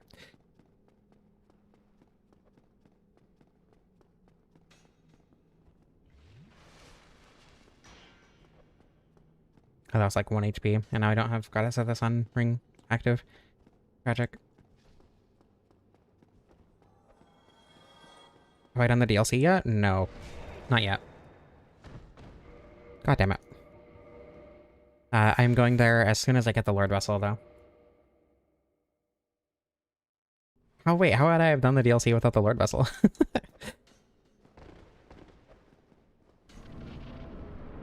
Aim prediction? I would be sad. Would be... I mean, it feels like the archers in Dark Souls 2 do. I don't think they do, but it feels like they do sometimes. You need to go to the Duke's Archives to get the DLC key. And the Duke's Archives is behind a golden fog wall. Technically, there's a skip to get in there. But if you go to the DLC without the Lord Vessel, you get soft locked if you rest at all. So, a soft form of aim prediction? Okay. The red Tearstone ring is here, so absolutely going to be grabbing that. Don't they aim at like the middle of your body though? Rather than your head, and it's just like where they're placed, which makes it seem like they're more likely to get headshots. Something like that.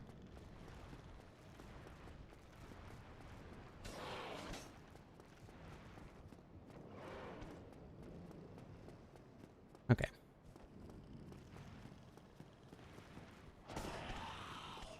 Surely I get past the archers first try. I don't ever upgrade Estus. It's still really weird having any upgraded Estus. It feels like I have so much healing.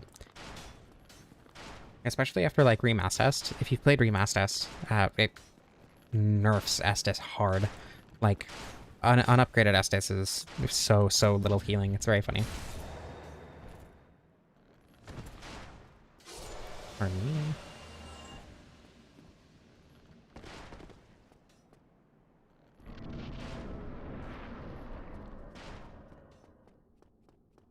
Yeah, you can, if you kill a Hydra and then kill the Golden Golem, you can, hey Solar, I forgot you'd be here. You can use a very precise skip, like steam walking to get the Broken Pendant without the Lord Vessel, but again, if you go into the DLC and rest, you get soft locked in the DLC. There's no way to leave. At least I'm pretty sure that the DLC bonfires don't have the able to warp at all times modifier like the one in the Abyss does. I'd be very surprised if it does, since you do need the Lord Vessel to get into the DLC without glitches.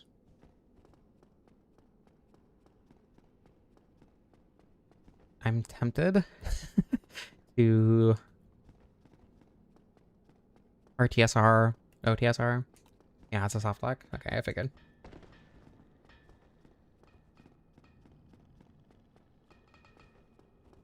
The altars?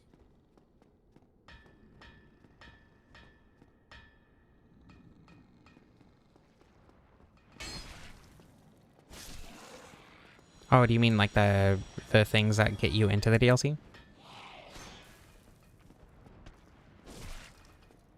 Yeah, the Dragon's Talon and the Iron Key or whatever are in awful places. I would love to see, or to know your thoughts on a Goddess of the Sun edition run with bows. Bow infusions are not changed right now. I can definitely go in and like buff them, but it's going to be a long process. Buffing infusions was by far the most tedious part of this mod. So I'd have to go in and do that still. But just standard bows should be pretty silly with the motion value multipliers you can get. The mod, long story short, it adds a lot of pre-infused weapons. I don't care that the black eye orb is quivering. It adds a lot of pre-infused weapons. It adds a lot of upgrade materials to make it more viable to upgrade and infuse more weapons. Infusions as a whole are buffed. Most weapons are buffed in some way. Any weapon that you can think of that's considered infamously bad, like fist weapons, Estus, bone fist, claws. Actually, I don't think I buffed the claws initially, but I think I did after someone mentioned something on the mod page. But like the whip is buffed, the Astora straight sword is buffed. I forgot that I was gonna switch to the crystal halberd here. Where is that? Ah! I've confused myself. Hold on. 1 second, Smo. Okay. And I'm not mid-rolling. That's good. Oof. RTSR setup. Hold on. Huge, actually. Ah! Wait. Yeah, Ghost Dagger, or Ghost Blade, is also much, much better. Something else is quivering. Wonder what that could be. There we go. The Jagged Ghost Blade, I believe, was also buffed. I don't remember. Oops. Yeah, the Ghost Blade is, like, actually pretty good now. Maybe a little bit too good, but that's okay, because it's funny. Ah! This is scary. Doing ONS with hitless after not fighting ONS for a while is scary.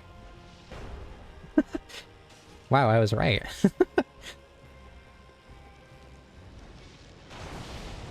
Pretty sure running attacks have higher motion values than other attacks.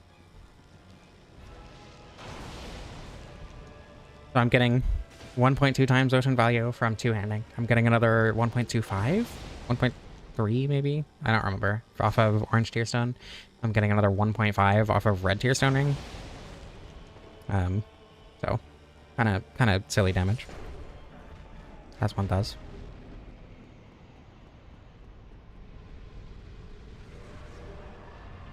I wanted to give all weapons counter damage, not just thrusting weapons like how Dark Souls 2 does it.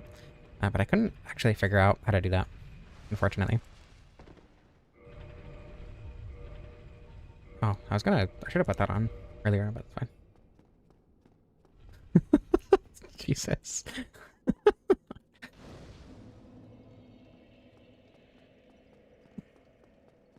I'm surprised you let that through. Usually it's a little bit better at picking those things out.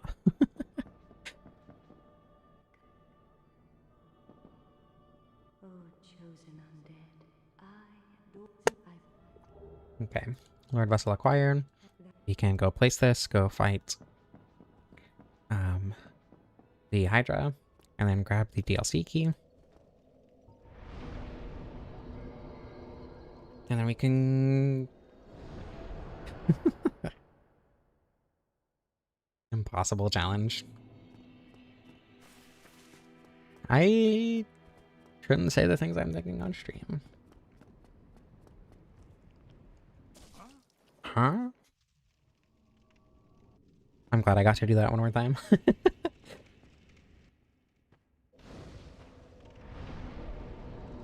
Wait, not there. Here. Gula. Welcome back, Ria. Congratulations. I'm proud of you. Okay, 4 more levels in strength because two-handing makes strength levels more efficient than dexterity levels. Assuming equal scaling, and I'm pretty sure. Yeah.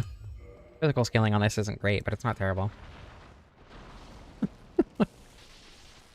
Amber, are you in the Discord? I don't remember. I feel like I've asked before. I feel like you'd enjoy it in there.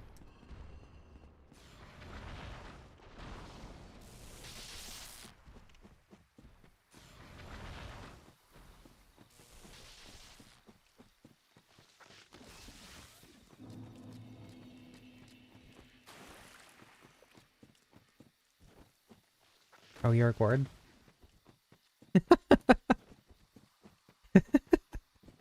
YouTube is turning a blind eye today. Maybe a good thing.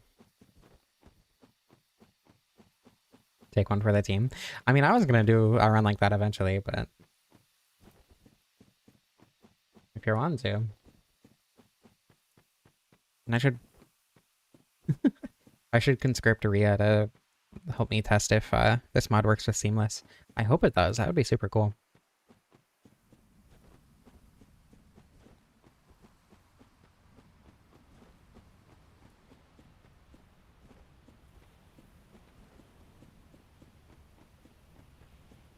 Eventually. I mean, eventually. How did I get into modding? I thought of... Okay, the thing that made me start trying to mod Dark Souls 1 was I wanted the Sanctuary Guardian water to slow you down. Like the deep water here in front of the Hydra.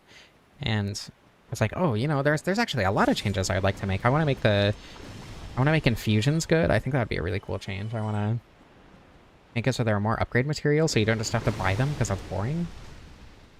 And then I googled how to mod Dark Souls, and I found the Souls modding wiki, and I found server name, and I just kind of went through all the resources that I could. The documentation is not super user friendly, but oof, damn it. It's good enough that I think it is very possible to learn how to mod on your own. I mean, I did, right? I watched a lot of tutorials and a lot of little things. I'm gonna go ahead and do this. A lot of like little disparate things that all combined into learning how to do the one thing that I wanted to do. But, you know, like you can't look up how to do this one specific thing in Dark Souls modding. You have to like look at this modding tutorial, which will give you this concept, and you'll understand how to do this thing and change these values, which will then in turn let you change the one thing that you wanted to change in the first place, right? But I don't think it's too insanely difficult that it makes it like prohibitive.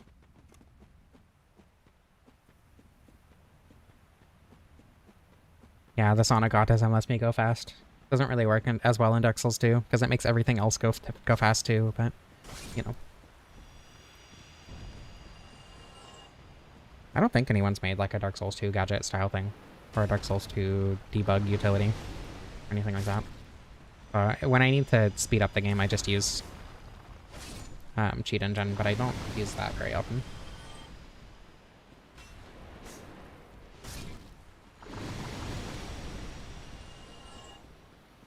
Okay, I'm gonna be a little bit more careful this time.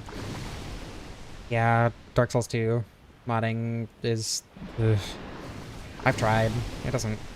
It's not easy. Oh wait, I forgot, you can just do this.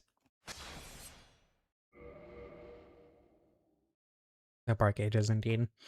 I want to make a Dark Souls 2 mod so bad. There's so many Dark Souls 2 mods I want to make. Wait, what am I doing? Run in first.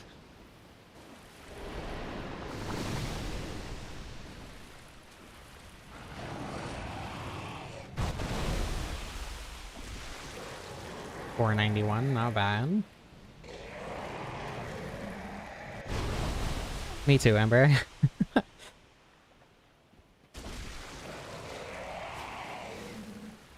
Like I said, I feel like you'd like the Discord.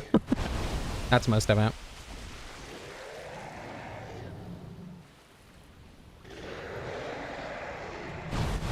Oh, that makes sense, yeah. Storm. I should have figured that. That makes sense. I'm gonna do this.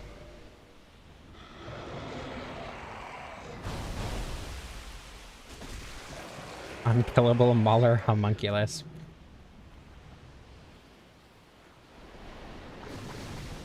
Okay.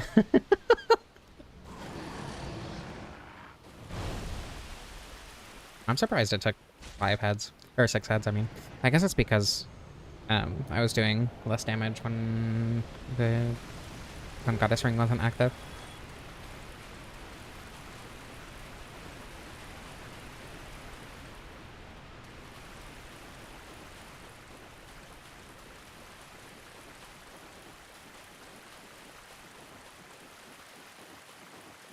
I'm gonna quit out so I can actually spawn in the golden golem. Very normal. Very normal.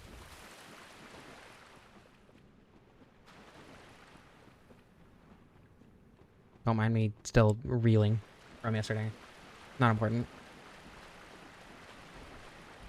Homunculus is a weird word. It's a weird concept. Isn't it like little person or whatever? Her homunculus.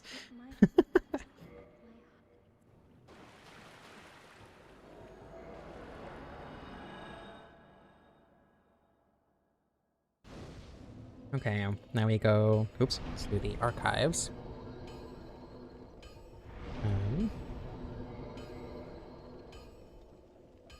Homunculus is used for multiple things. But yeah, I think the like origin is like little human or something. The etymology.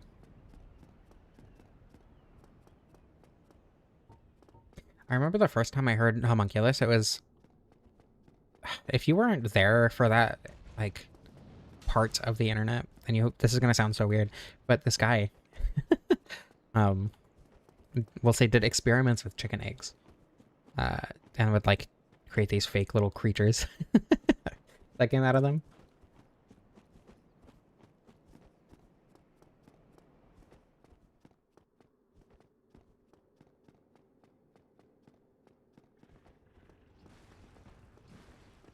The Russian one, yeah. Okay, I'm glad people know what am I glad?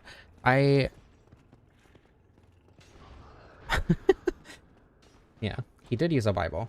It is true.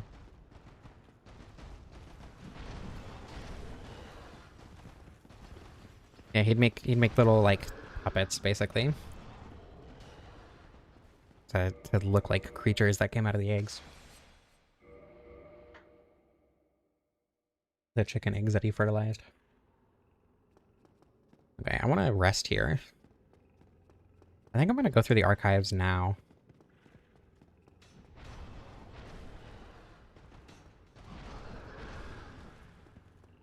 Since I might as well.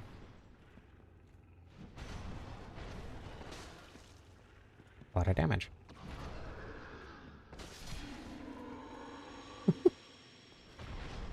The AI gets that one. Hey, Warhelm.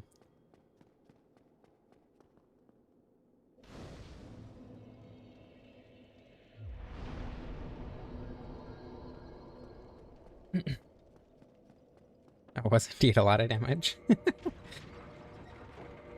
I don't think I can wear the full 10 set. Yeah, without mid-rolling. Really? That's kind of surprising. Oops.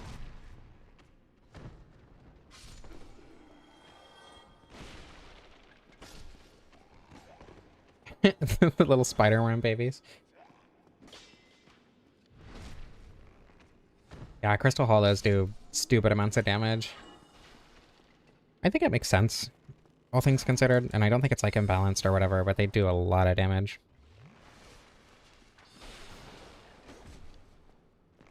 Ow. The shoulder check sucks. I do think that they should not have the shoulder check attack.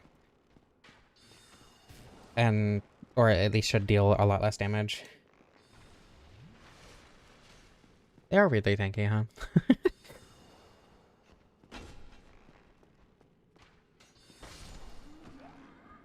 This is why you should parry them. You can kill them in one riposte. The demon spider egg? I don't think I changed that at all, but I should make the egg kick do a bunch of damage. That'd be funny. Okay. This guy should die pretty quick at least.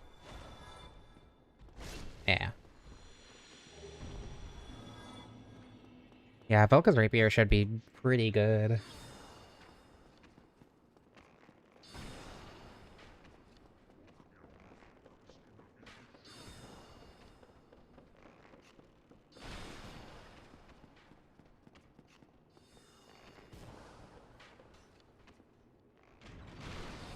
One of the first challenge run ideas I was given was to do egg kick attack only.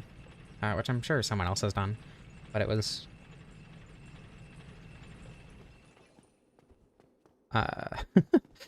when I tried to do it, I ended up not wanting to farm souls forever, so I didn't ever do it.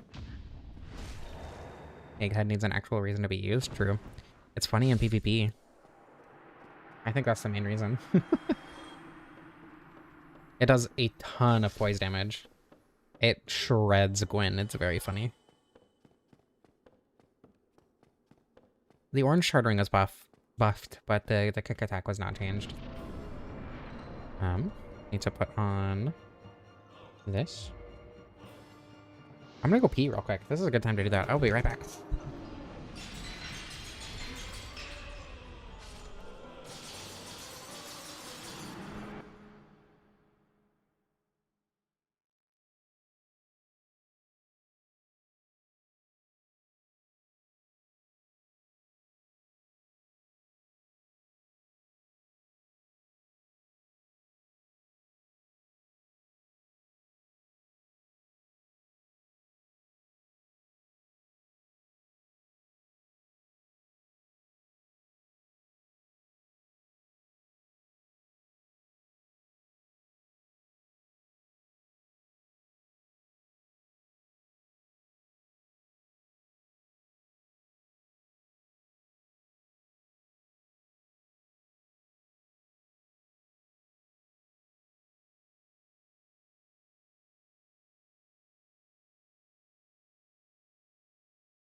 I am back. I would personally not consider Seath a sexy dragon. Let me catch up on chat. Does it do that much poise damage? I thought it was like 50 or something. 999. Yeah, Seath is not the dragon that would cause that.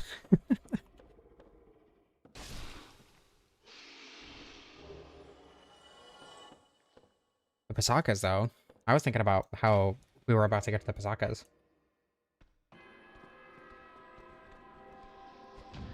That is definitely a good reason.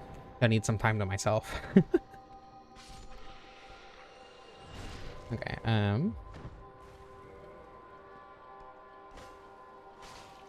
can think of a few. Caligo is the first one to come to my mind, but like, Calamite is loved around here. Oh my goodness. We're back. Hi. She wants to take her time today. Because, last time she grabbed me so quickly.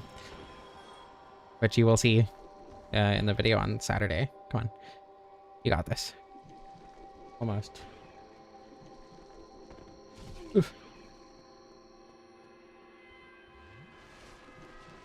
Yeah, there we go.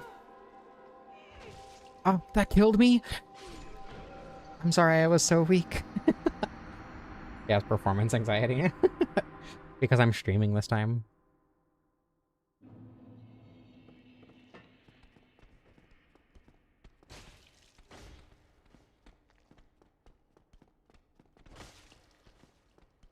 How many female dragons are in Elden Ring? I mean, aren't most of the ancient dragons females? I couldn't handle it. I don't know why that killed me. Oh, it's because I have no armor. That makes sense. I do still need to give her a backstab, but I don't want to die while doing it, so I'm gonna go ahead and speed myself up. Gonna have to be fast, but Still, no. Want to give her one? I think I'm really good at it, actually. I think that's the takeaway there. Hugs, yeah.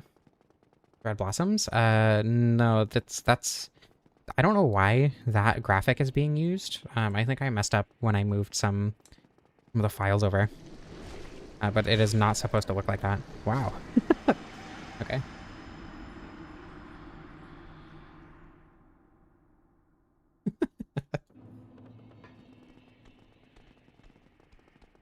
It's been a while since I've been able to do that, Sender. Gotta take advantage of the occasion, you know? I do also kind of need to hurry. I have to go soon. I have to start getting ready to leave soon, so I'm probably going to start using the speed up a little bit more liberally. I mean, the Elizabeth mushrooms, I think... I could just make Elizabeth mushrooms more common around. Or is the only way to get Elizabeth mushrooms in vanilla by killing Elizabeth? I don't remember. I feel like there are some other ones.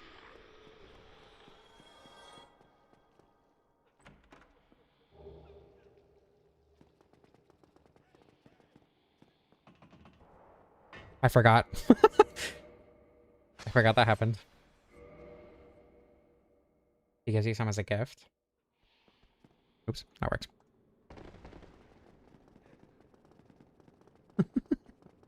I was going too fast. That poison infusion. I mean, that's kind of what the rotten pine resin is for, right? Where are we going?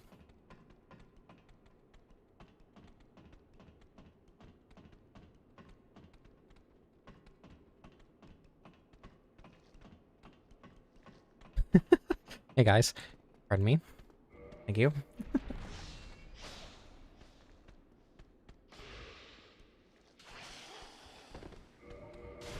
I was thinking about actually loving the view. I'm not particularly interested in Snake Man feet personally, but hell yeah. I was thinking about replacing the bleed infusion in Dark Souls 2 with an occult infusion, like magic damage with faith scaling, but I don't know. I don't think it would be too difficult to do. But I don't know how feasible. Actually, I guess it would be very possible to add, or to at least change an infusion to a poison infusion, but I don't know about scaling it, because I don't know that the game has the ability to scale poison at all.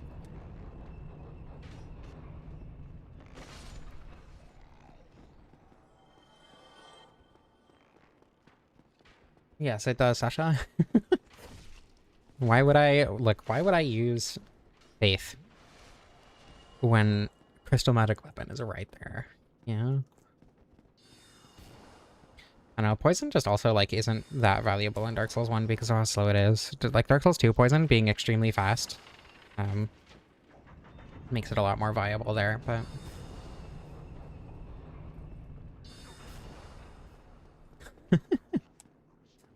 Crystal Magic Weapon is just better. I don't know what to tell you.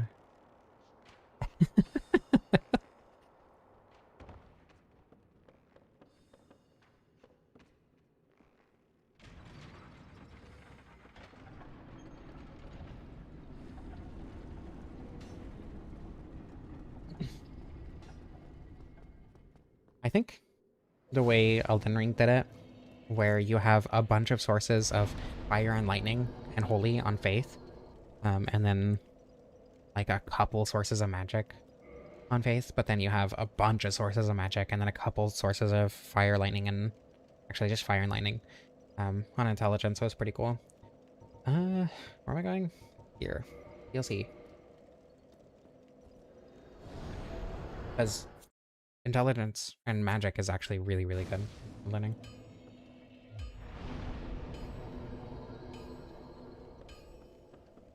Yeah, I think with the way that I changed poison in this mod, there would be like, I think it would be valuable, but in vanilla Dark Souls 1, I don't think a poison infusion would be valuable in any way. Lightning intelligence? Is there not? No, I'm thinking just fire, aren't I? Never mind. Still. The fact that multiple elements are tied to both intelligence and faith is cool. And I wish there was more overlap.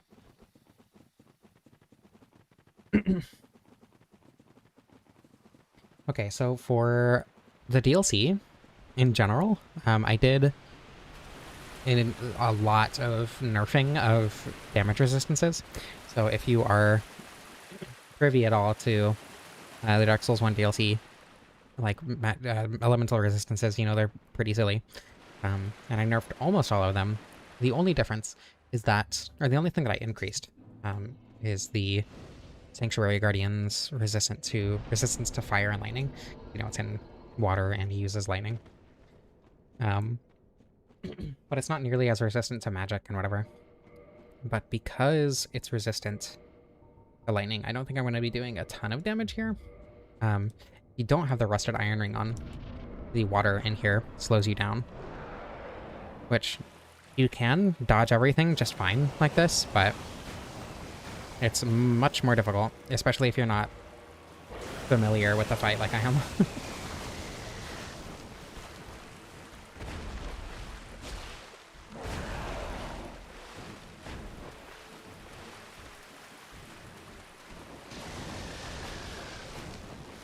Yeah, not a lot of damage, but that's okay. I did also increase its health pretty dramatically because this is my favorite fight in the series, and it ending in like 2 seconds is tragic.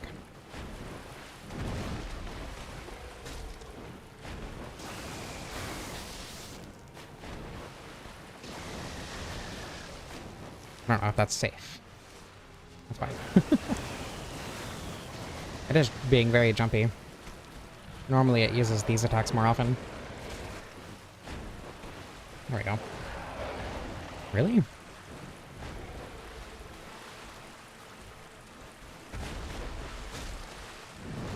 Oh, I got poisoned instantly. The Guardian Tail is buffed significantly. I don't know how much, but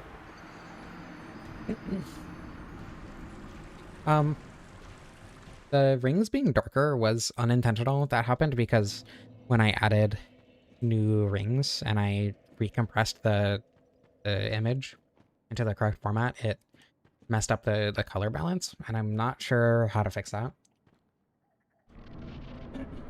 I've tried recompressing it in a bunch of different ways several times, and I just haven't been able to do it. It looks nice. Whoa, I wasn't expecting that to hit me. I think I buffed the Sanctuary Guardian more than I intended to, though I don't know how weak the magic it is. Oh, I wish there was like a magic Pioneer Zone. That'd be cool. It would be so cool if the Divine Beast Dancing Lion was good in any way. I guess I can use this, actually. That's kind of what I grabbed it for things that are particularly resistant to lightning.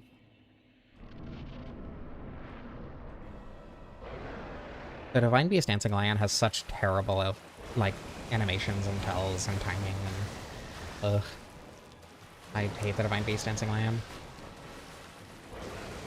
I wanted to like it. And it's definitely grown more on me a little bit, but for the most part... Oops. Oh yeah, that's fine. For the most part, it's so...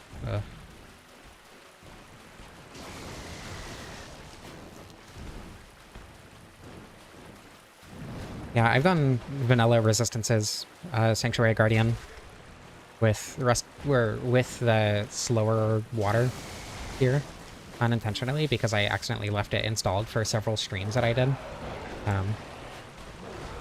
And it does definitely make the fight a lot more interesting.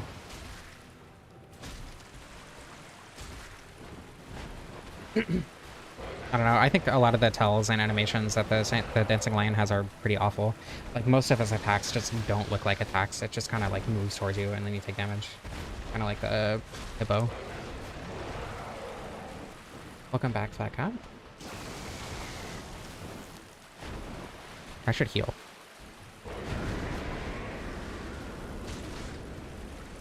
Like, I get liking it, but I don't know. I didn't want to trial and error my way through another boss fight.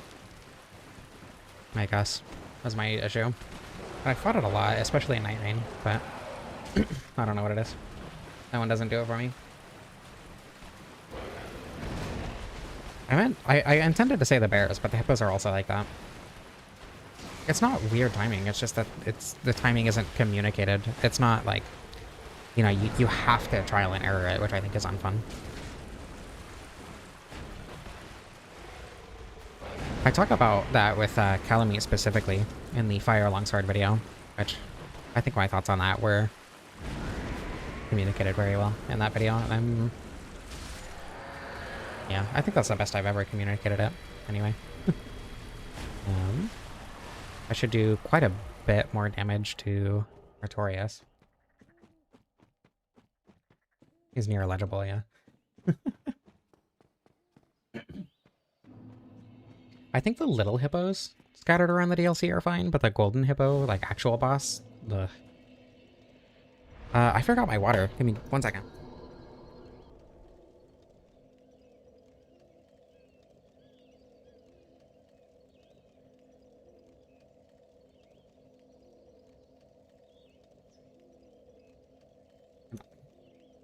Yeah, I could not care less about spectacle in boss fights most of the time.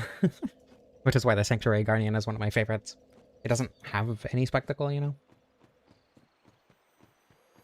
And like, just the fact that most of its attacks are it moving forward, like flying slightly forward, and then you just take damage for some reason. I don't know, it felt bad. I was gonna do the meme roll, but this works too. And I feel like Vin would prefer this one.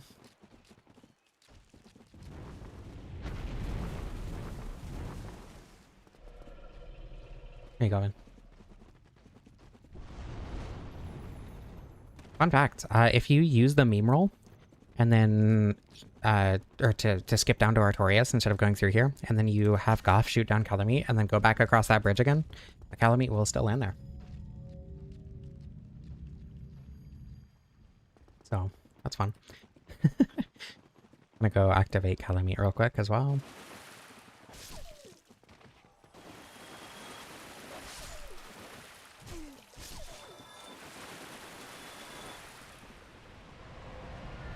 I don't find Spectacle to be particularly important.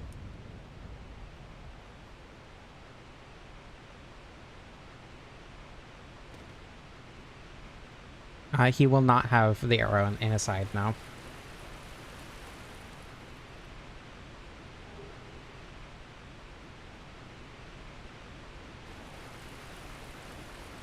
Yeah, Bale is pretty rough visually.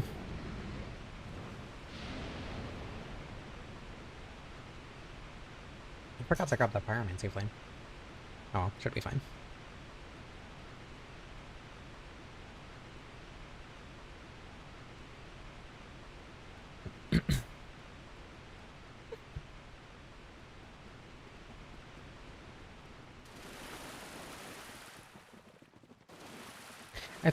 I mean, I like things that look cool, but when I'm fighting a boss in a FromSoft game, I'm looking to, like, you know, have a challenge to overcome rather than something that looks cool. And when the way it looks gets in the way of the challenge, in the way that I prefer to engage with the challenge, I suppose is a better way to put it, it makes me have less fun with it.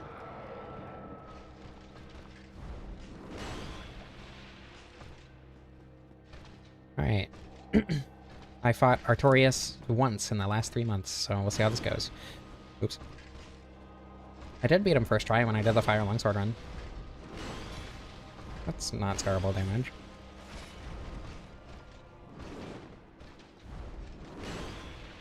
It's Wilder. No, that's the other he-him puppy boy lesbian. Yeah, true. I think Artorias looks cooler than any Night Rain boss, or any Elden Ring boss for the most part. Like, I think the limit on spectacle for me in terms of enjoyment would be like Godric. I think Godric is an incredibly cool fight, but he's also really understated compared to you know, like pretty much any dragon in Elden Ring, or like Radahn or Moog or Malenia. Yeah, true. Looking Glass Knight is a lot of spectacle, despite being fairly understated. Oop, I'm not gonna be able to have. I don't have time for that. Artorias' character design is really good.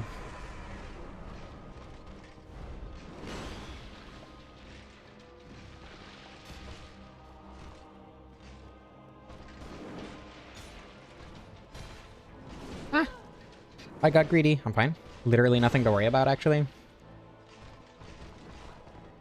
Please give me a heal opportunity. Thank you. Okay. God damn it.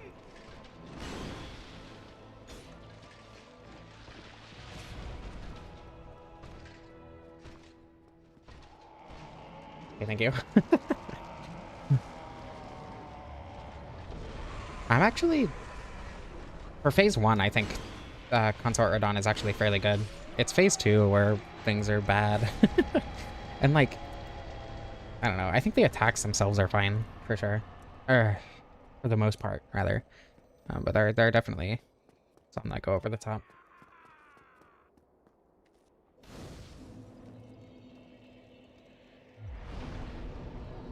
I can't die to the yogurt. That would be far too embarrassing. I gotta look cool for the girls.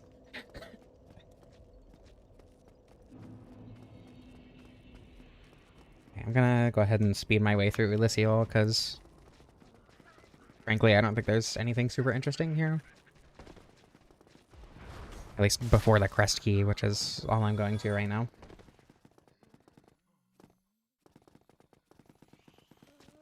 Yeah, I think phase 1 of Consort is really good. Especially for Elden Ring. But phase 2 is... Oof.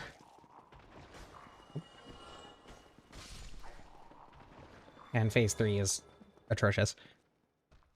Especially like the phase transition attack with the meteor. Awful. Yeah, that's true, Sasha.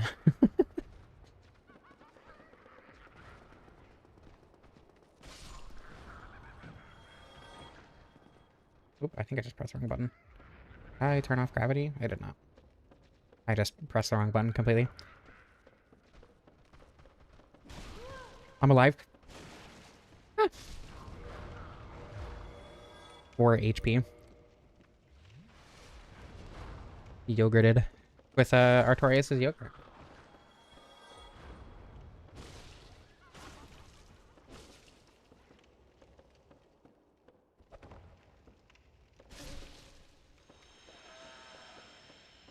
I mean, yeah, I think fighting Prime Consort Radahn and like getting to the point where you can, you know, do a significant portion of the fight without hitting or without getting hit is super fun. And then you get hit by the most bullshit thing. You know? Oof. I didn't think she could hit me there. That's fine.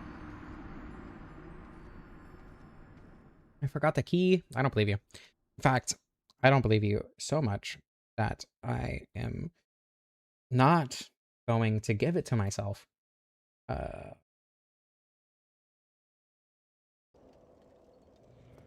Via DSR gadget.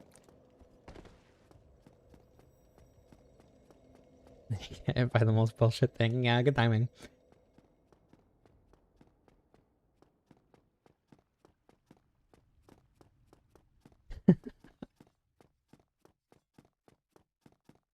The whole Soul series?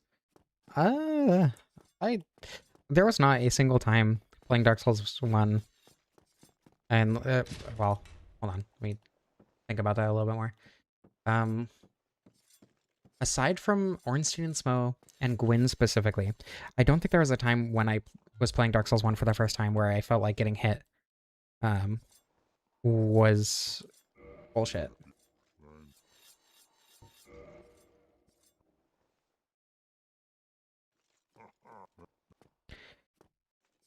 I think the thing that is also the thing that bothers me the most about Prime Consort Radahn is he's inconsistent, right? Because there are times where you dodge an attack by just running to the side.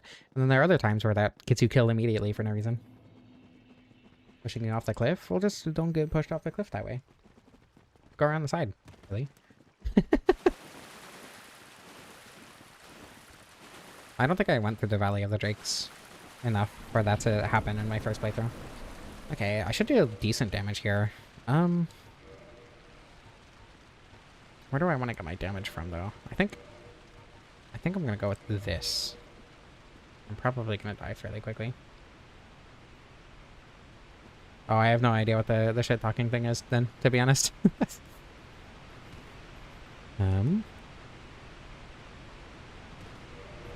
Okay, that's orange tier stone, but not red.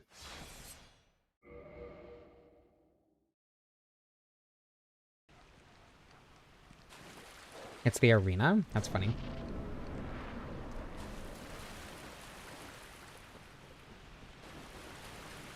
Okay, and then this drop should get me into RTSR range. And if not, the rest of the way down will. Oops. Alright, Hitless Calamite. Calamite is my second favorite boss, and Dark Souls 1, probably my second favorite boss in this series. I adore Calamite. This is an incredibly good fight. There are just so many ways to approach it that are all extremely valuable.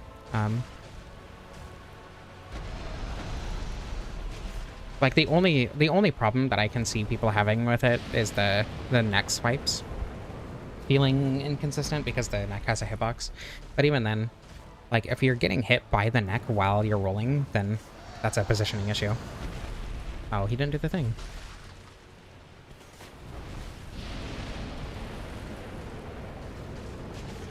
Like there are just so many ways to be way more aggressive than it seems like it's safe. That's gonna hit me. No, it's not.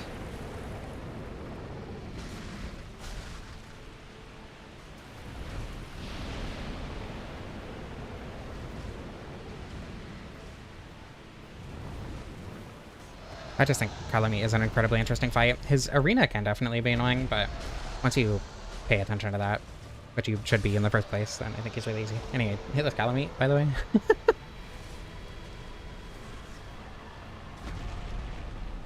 Cutting his tail makes the fight harder. So then he doesn't do the tail slam after the glide, which gives you fewer attack opportunities. Okay, with that, I'm gonna go fight Seath.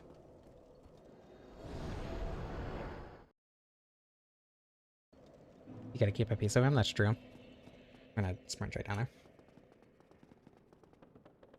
Yeah, true. Calamite is very good spectacle. I don't think I changed the Obsidian Sword at all. I don't think I gave it scaling. I put Crystallized Spine Resin there because the Seath is supposed to be susceptible to bleed, but I think I messed something up in the parameters and he's not for some reason. Or if he is, I don't know, something's going wrong is the point. And Seath is immune to bleed right now. So I do need to fix that. Calamite's fire does pure physical? I didn't know that actually.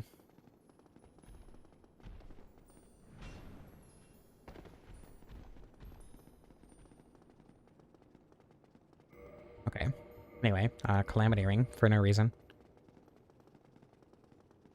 Good than me.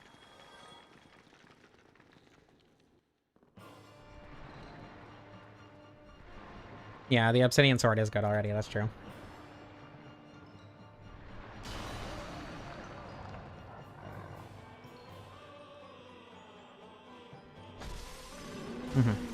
He is weak to lightning. That's the only reason I'm dealing this much damage. He's being nice. I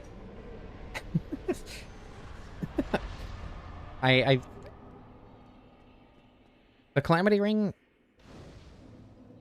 is something that I have been very secretive about. I have shown it off in one stream. It's not like in any documentation around the mod or anything like that, but it's pretty silly. Who next? I guess I want to do Oops. I want to do Sif. Alamete's mouth is a portal to the punch dimension. It's true. That makes sense. Hitless Seath, first ever. True. Seath is the hardest boss in Dark Souls, so.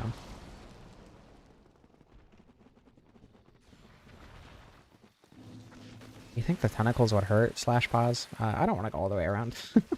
I do kind of need to hurry, but I do want to show off some other things in the mod today. Okay. Somebody yesterday in the Discord said that the Four Kings would get difficult in New Game Plus and beyond. I don't remember who that was. But I changed the Four Kings fight to be that, so if the Four Kings, or each of the individual Four Kings, there we go, has the same amount of health as the overall health bar.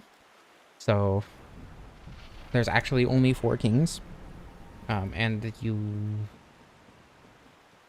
don't have to like wait for the next one to spawn or whatever if you're doing too much damage. The Calamity Ring gives you, it makes you take double damage, but also gives you a 2 times motion value multiplier. So it is incredibly broken. Easily the most broken item in the mod. And like, it's genuinely not even close.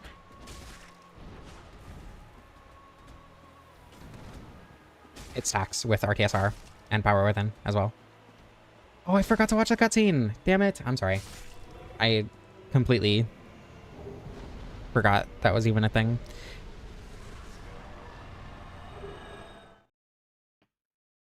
It was you, yeah.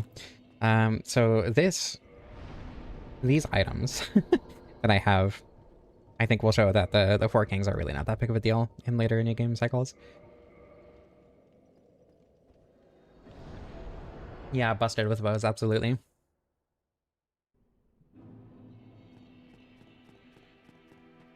Motion values are weird. The way they work is different weapon attacks have different motion values. So the main reason that two-handing a dex weapon is generally worth it in Dark Souls 1 is that instead of the extra damage you're getting coming from specifically coming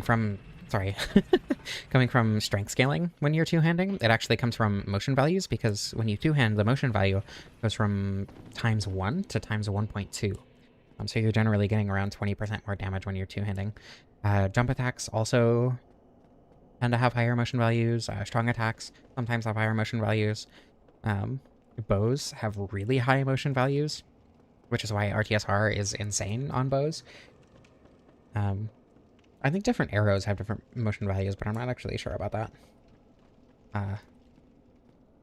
But then, like, the Red Tearstone Ring is not a 50% damage increase, right? It's a 1.5 times motion value multiplier. So, like, Power Within just gives you 40% extra damage flat, but RTSR will give you more damage based on the motion value of the individual attacks, if that makes sense. So it's 1.5 times 1.2 when you're two-handing, for instance, instead of just 1.5 times 1.5. Rather.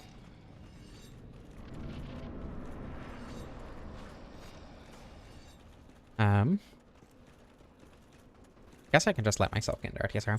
Since I have the Covenant of Artorias just in my inventory, that's why I have the Abyss walking icon in the top left, because having it in your inventory is enough. So you don't have to wear it for the Four Kings, which is another reason I was very comfortable just buffing the Four Kings, making them effectively a much harder fight, because you don't have to wear the Abyss Ring anymore. The same thing happens with the Orange Shard Ring. They do both have effects if you wear them, but no. The 4 things. True. Oh my goodness. A grab. Rude. How much will this do? Not that much, actually.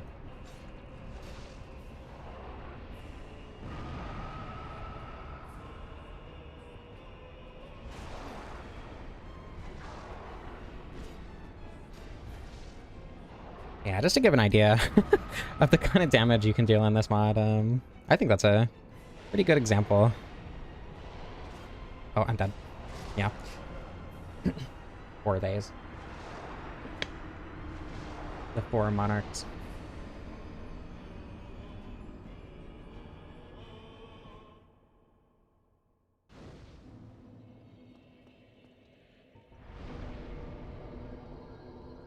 While bleed is weaker, there are ways to upscale it to an insane degree. Really? I didn't know bleed was viable in any context in Dark Souls 2, to be honest. I've always heard people make fun of it. Maybe I should do a bleed run on my own and see what happens. I think that could be a fun video. Bleed is actually good in Dark Souls 2. I can see the thumbnail already. An image of, like, the covetous demon hemorrhaging.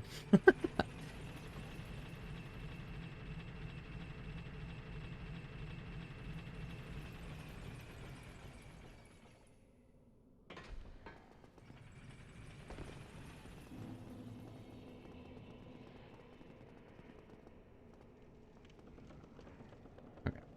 4 kings got promoted in the English localization. Was it like 4 lords or something in Japanese? Because they like to be on all 4s. That checks out. Covetous demon gets hit with a blood explosion spell.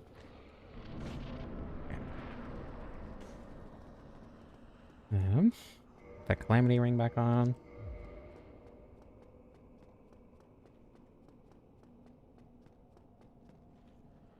Perfect.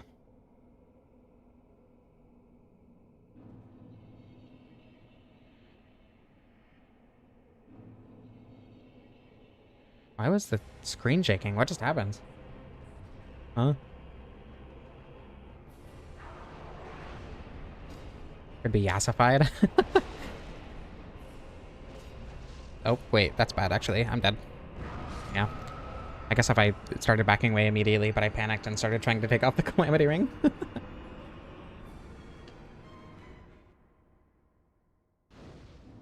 Ugh. Okay, this one, surely. I think just the fact that in New Game Plus, you're probably going to have to do the 4 Kings hit list anyway. I tend to do that regardless, or at least attempt to. So for me, this doesn't really dramatically change the difficulty of the 4 Kings in terms of relatively from New Game to New Game Plus. I've never tried the Bandit Knife in Dark Souls 2. A Russian title? For a Russian title, the closest translation would probably be the 4 Dukes. Huh. So they got a pretty big promotion. It used to be like Calamite.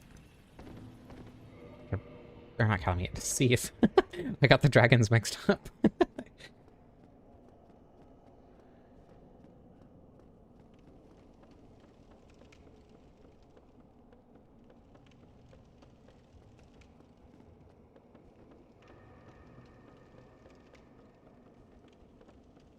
The hilt deals full damage and the blade dealt hilt damage? Ah, huh. That would be evil. That's a good idea.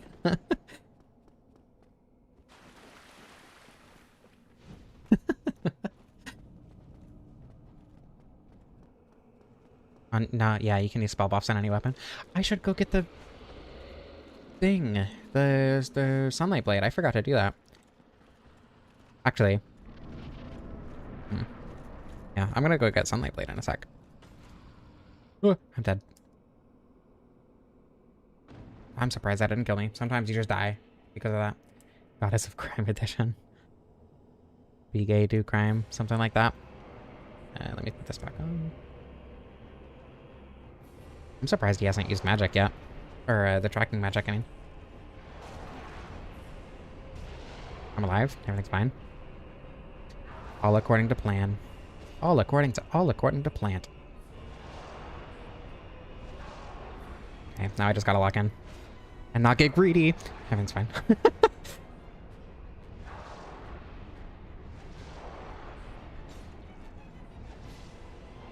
Be crime, do gay, true. I'm gonna heal.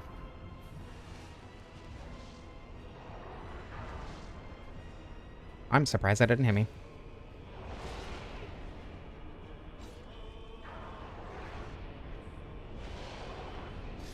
we go. Yeah, the damage is very silly. Take that back off. We hear greed as a sin. Then I am sinful. Here we go. Sunlight Blade on the Gold Tracer.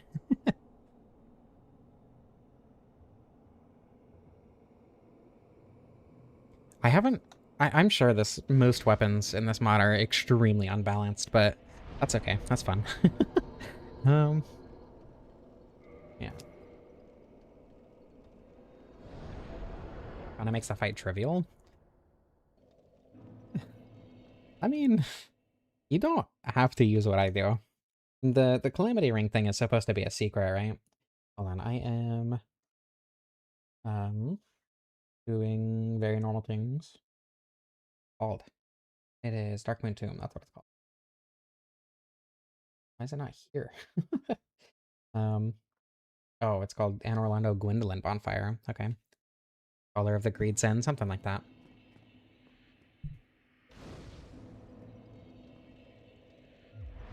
The Fury Sword cannot be buffed, actually, because it has Chaos Scaling, and none of the Chaos Scaling weapons in this mod can be buffed. Yeah, you can use a weapon buff on the Astora Straight Sword.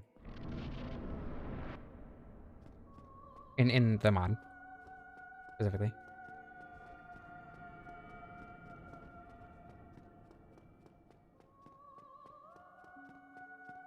I tried to make the Astora Straight Sword a usable weapon.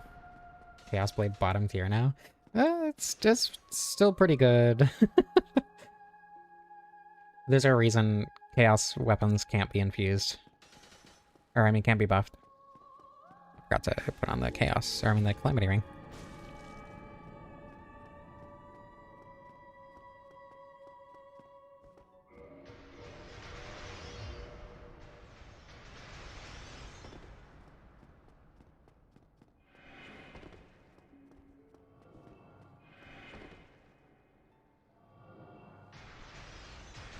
I wish the Astora Straight Sword could be buffed in vanilla.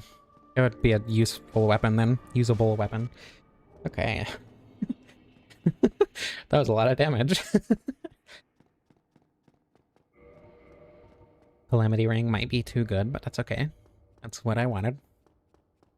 It's supposed to be something you're not supposed to know about, so...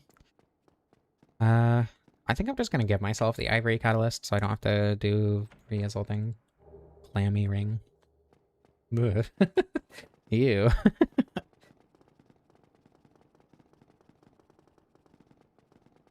Bisected that twink. True. Oh, right. I didn't want to do the jump thing. Okay, I want to do... Oh yeah, I want to give myself the Ivory Catalyst real quick. Spell tools. Ivory Talisman. And then Attune. Oops, Sunlight Blade. I want to go to Firelink and talk to what's his name. One of the worst to one of the best. I'm glad it's one of the best now. That's what I wanted. Laurentius. Thank you.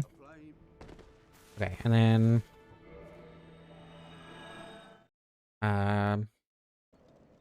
Hold on. My brain is failing. There's... Okay, I want to go down to the Daughter of Chaos. That would be Demon Ruin. Oh, whatever. This works. You achieved Suriel. Congratulations. And now I can put this here and this here.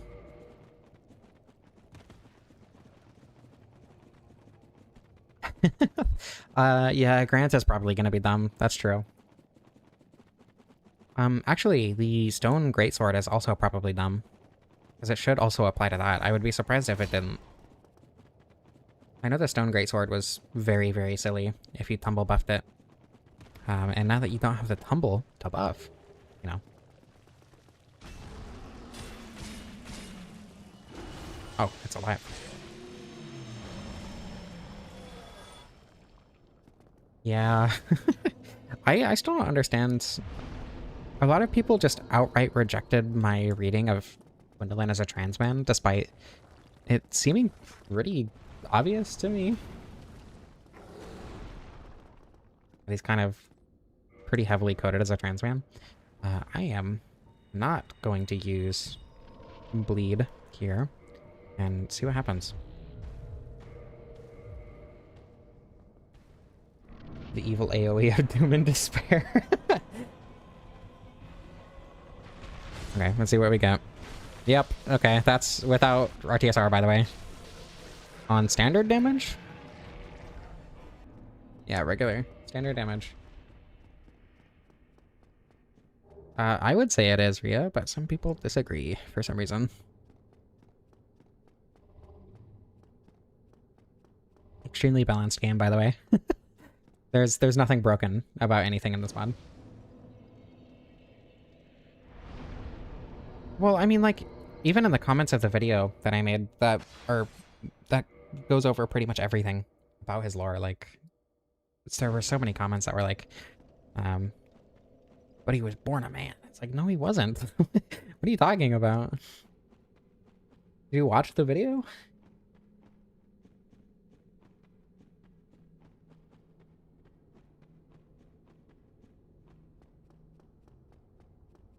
Yeah, AMAB and AFAB are sociological, yeah. 3-tap Demon Fire Sage, yeah. Okay, do that.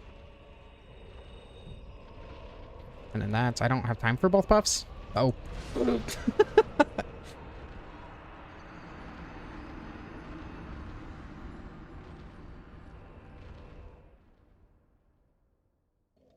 Yeah. I'm glad people here are smart. Gwendolyn is born male, but considered a woman because of his affinity to the moon. So he was born a girl, despite being a male. But then he transitioned to being a guy.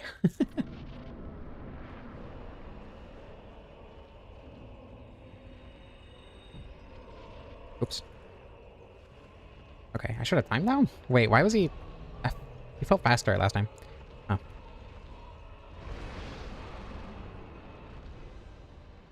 Damn it. Hey, come here.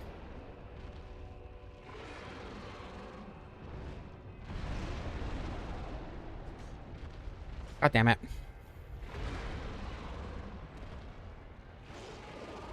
Just let me hit you. Okay. That's why he didn't want me to hit him. I understand now. Oh my god. God damn it. Yeah, the Dark Moon Nidus.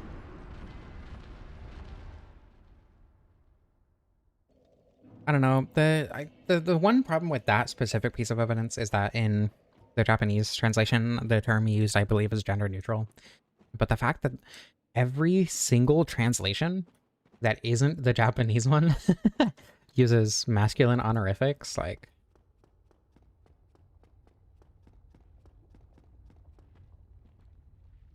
No, none of the attacks from any bosses are new in the mod. I'm not that smart, unfortunately. What's this guy doing? All the attacks are 100% vanilla.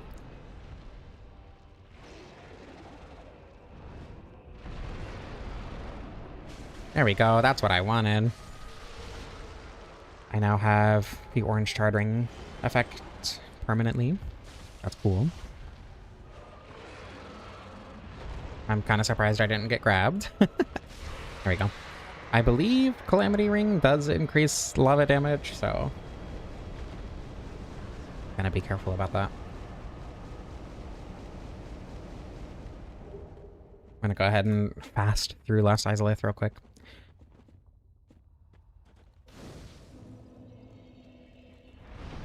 Level up. Dexterity.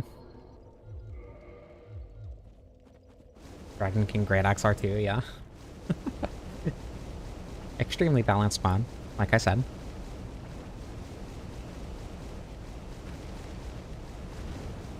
I don't know, I feel like... I actually don't know Bridget's lore very well, but... I feel like that's a different discussion, all things considered.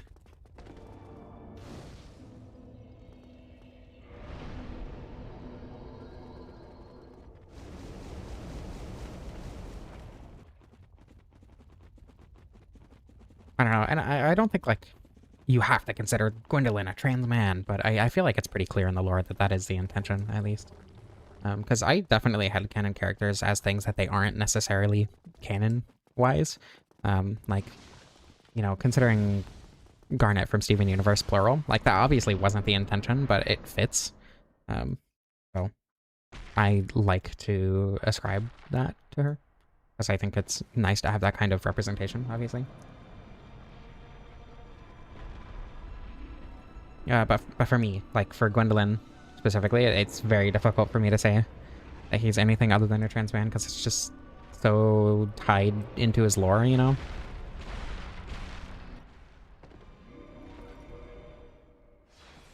I love the 2 ring slots. Having 4 ring slots is so... It completely ruins the balance of the rings and makes the rings themselves so much less useful. Like in Dark Souls 2, there's no reason to not use Flynn's Ring, Ring of Blades, and Chloranthy Ring. Like, or Chloranthy Ring +2, like, or +1, I mean. There's just no other useful rings because they're all so much less good than they were in Dark Souls 1. Like, the dragon rings are fairly useless. They give you a little bit more health and stamina. I don't know. I put a bow here because I know a lot of people hate this boss because they're bad at pressing the jump button at the right time. So instead, you can just do this. I figured 20 should be enough. Oh. I don't remember what he says. I'm like, you have entered the tomb of the great Lord Gwyn. Oh.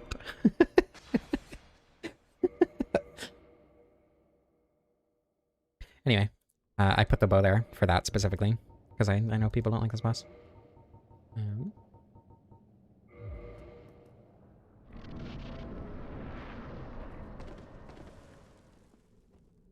I mean, Dark Souls 2 gives you so many levels that there's not really any reason to use stuff like the dragon rings or whatever.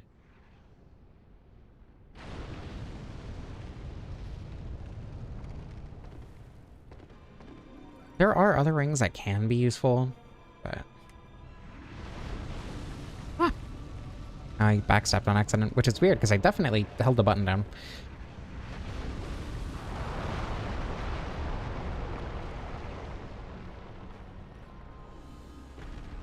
Oh yeah, Gower's Ring. I guess Gower's Ring is kind of useful for, like, running through very specific levels, but...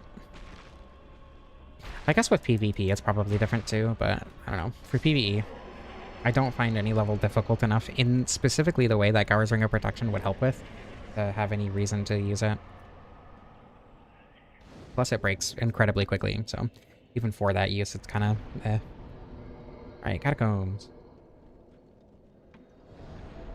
I'm probably not gonna wear the Calamity Ring for Nito.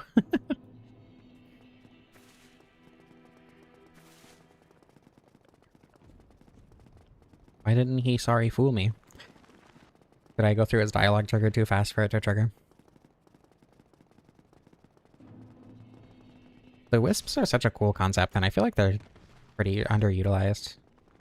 They're like an environmental hazard that is extremely easy to ignore, and then also one enemy uses them.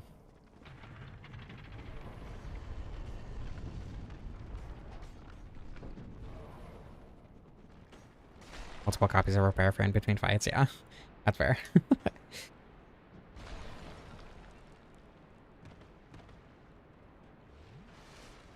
Pinwheel time. I like doubled Pinwheel's health, but you know.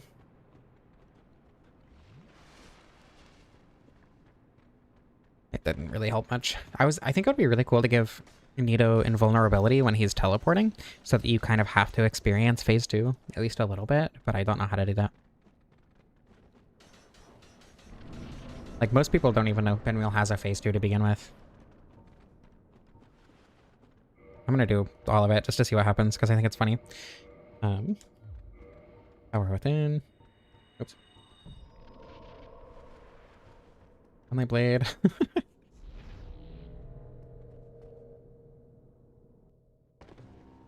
Alright, Pinwheel. I'm sorry. I'm kind of surprised I didn't one-shot him.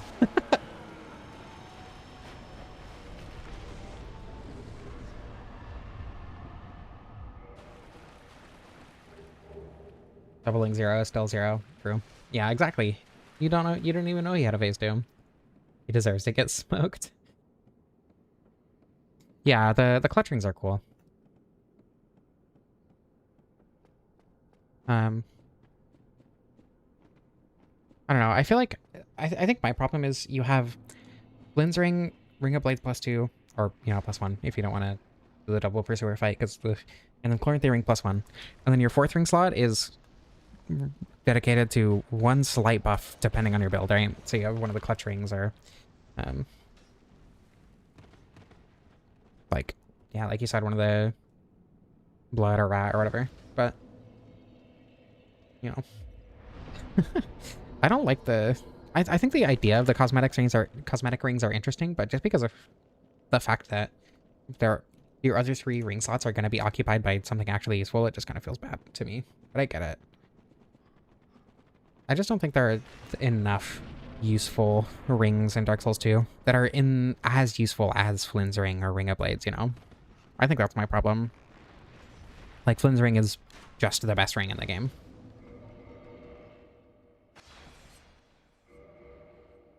Have a good night, Vin. Thank you for being here while you could. Ring imbalance, yeah.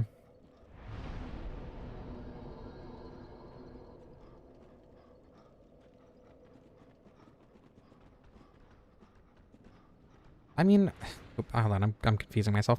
Dark Souls 2 gives you so many levels anyway that it just doesn't really matter, though. Like, there's maybe a couple, like the first hour or 2 of gameplay, those 5 levels might be useful, but then they're just not anymore. Especially when you can get so many more levels from so many other items that aren't rings. Like, the Vessel Shield, or the Ladle, or whatever. Or the work cook.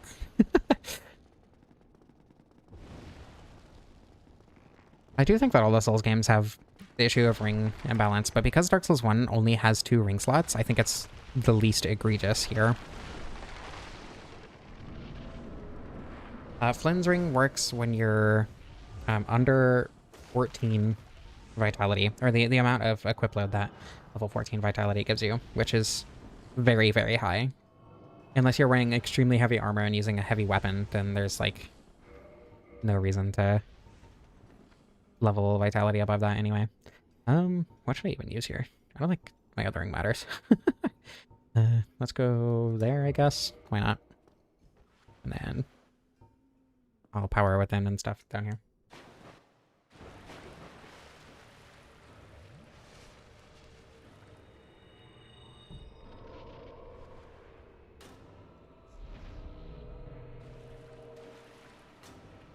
Yeah, I don't know that.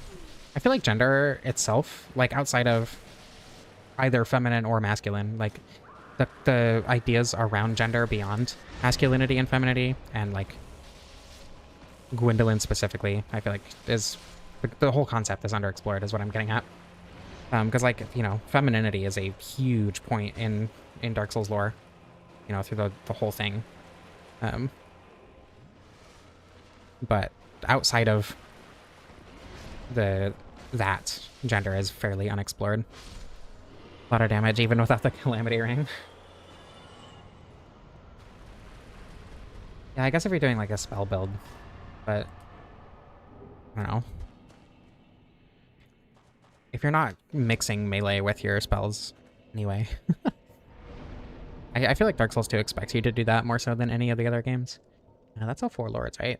So now I can go fight Manus. Oh, right. 200 IQ Ruby indeed. I am So smart. I genuinely forgot. Manus is fairly easy to do hitless, relatively speaking. Um,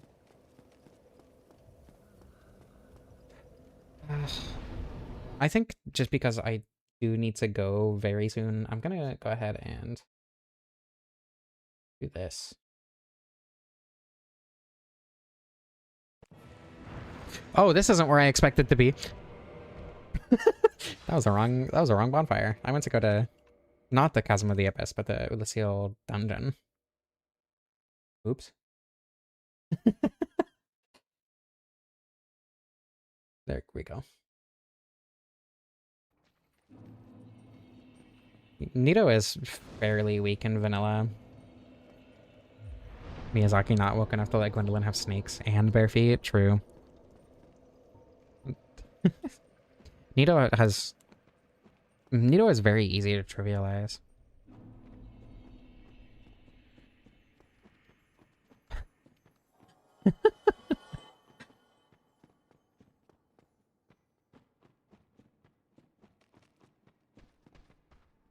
Yes, that would be a wrong word. That's a great joke.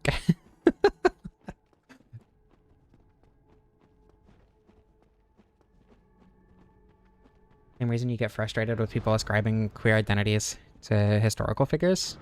I get that. I think giving or saying that a historical figure would be similar to this queer identity that we have today works, but yeah, saying that this historical figure has this queer identity is very different. Oh, the humanity. Healing Elixir 1400 damage. That's awesome.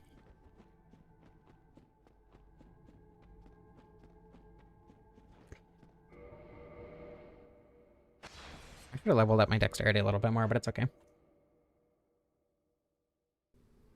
Okay, I think I like RTSR and Calamity more than Power Within Calamity here, so no Power Within this time.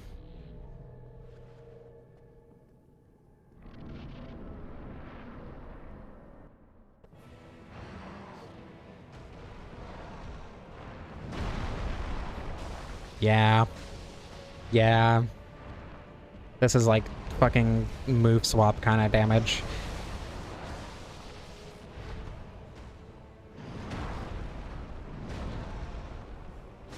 All right.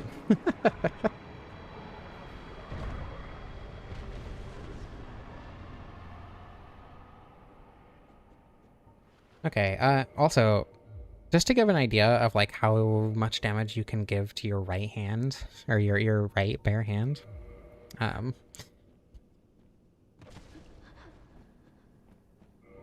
Yeah. Anyway.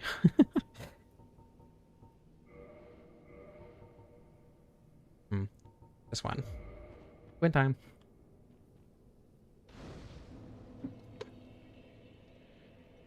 Very balanced indeed.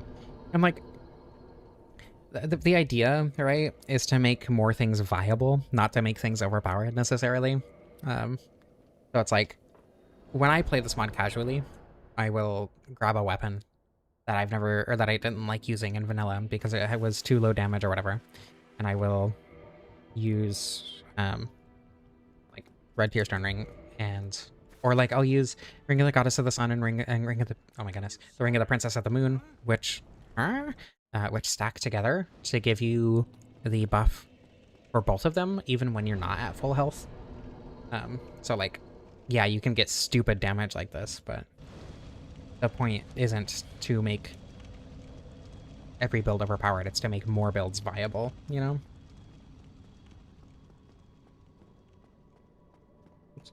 What the? I'm confusing myself, there we go. Let Gwyn get flung by Dragonbone Fist R2. I wish I knew how to do that.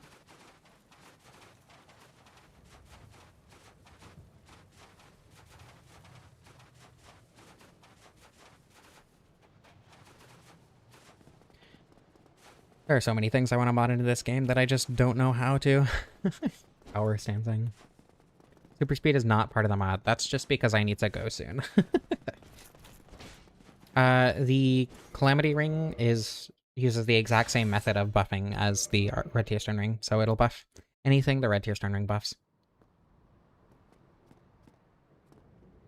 Oh, wait. I forgot to use power then, hold on.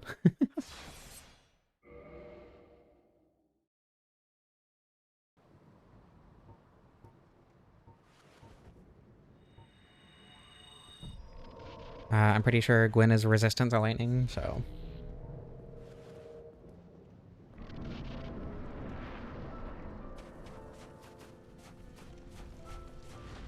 But more damage is more damage. Yep. Not the most damage I've seen on Gwyn in this mod, but it's up there. 80%? I have no idea. More damage is more damage, all the same. Alright, yeah, so if you want to play the mod, there's a link in the description. I have a video coming out on Saturday that shows off a little bit more of the mod in a different direction, more of like what the intention with the mod was. So how I've been talking about making things more viable rather than making things overpowered. That is very much shown off in that video as opposed to this stream. Link in the description if you want to play the mod or join the Discord or whatever. This was fun. Yeah. I hope you all enjoyed. I love you all, and I don't know how to end this.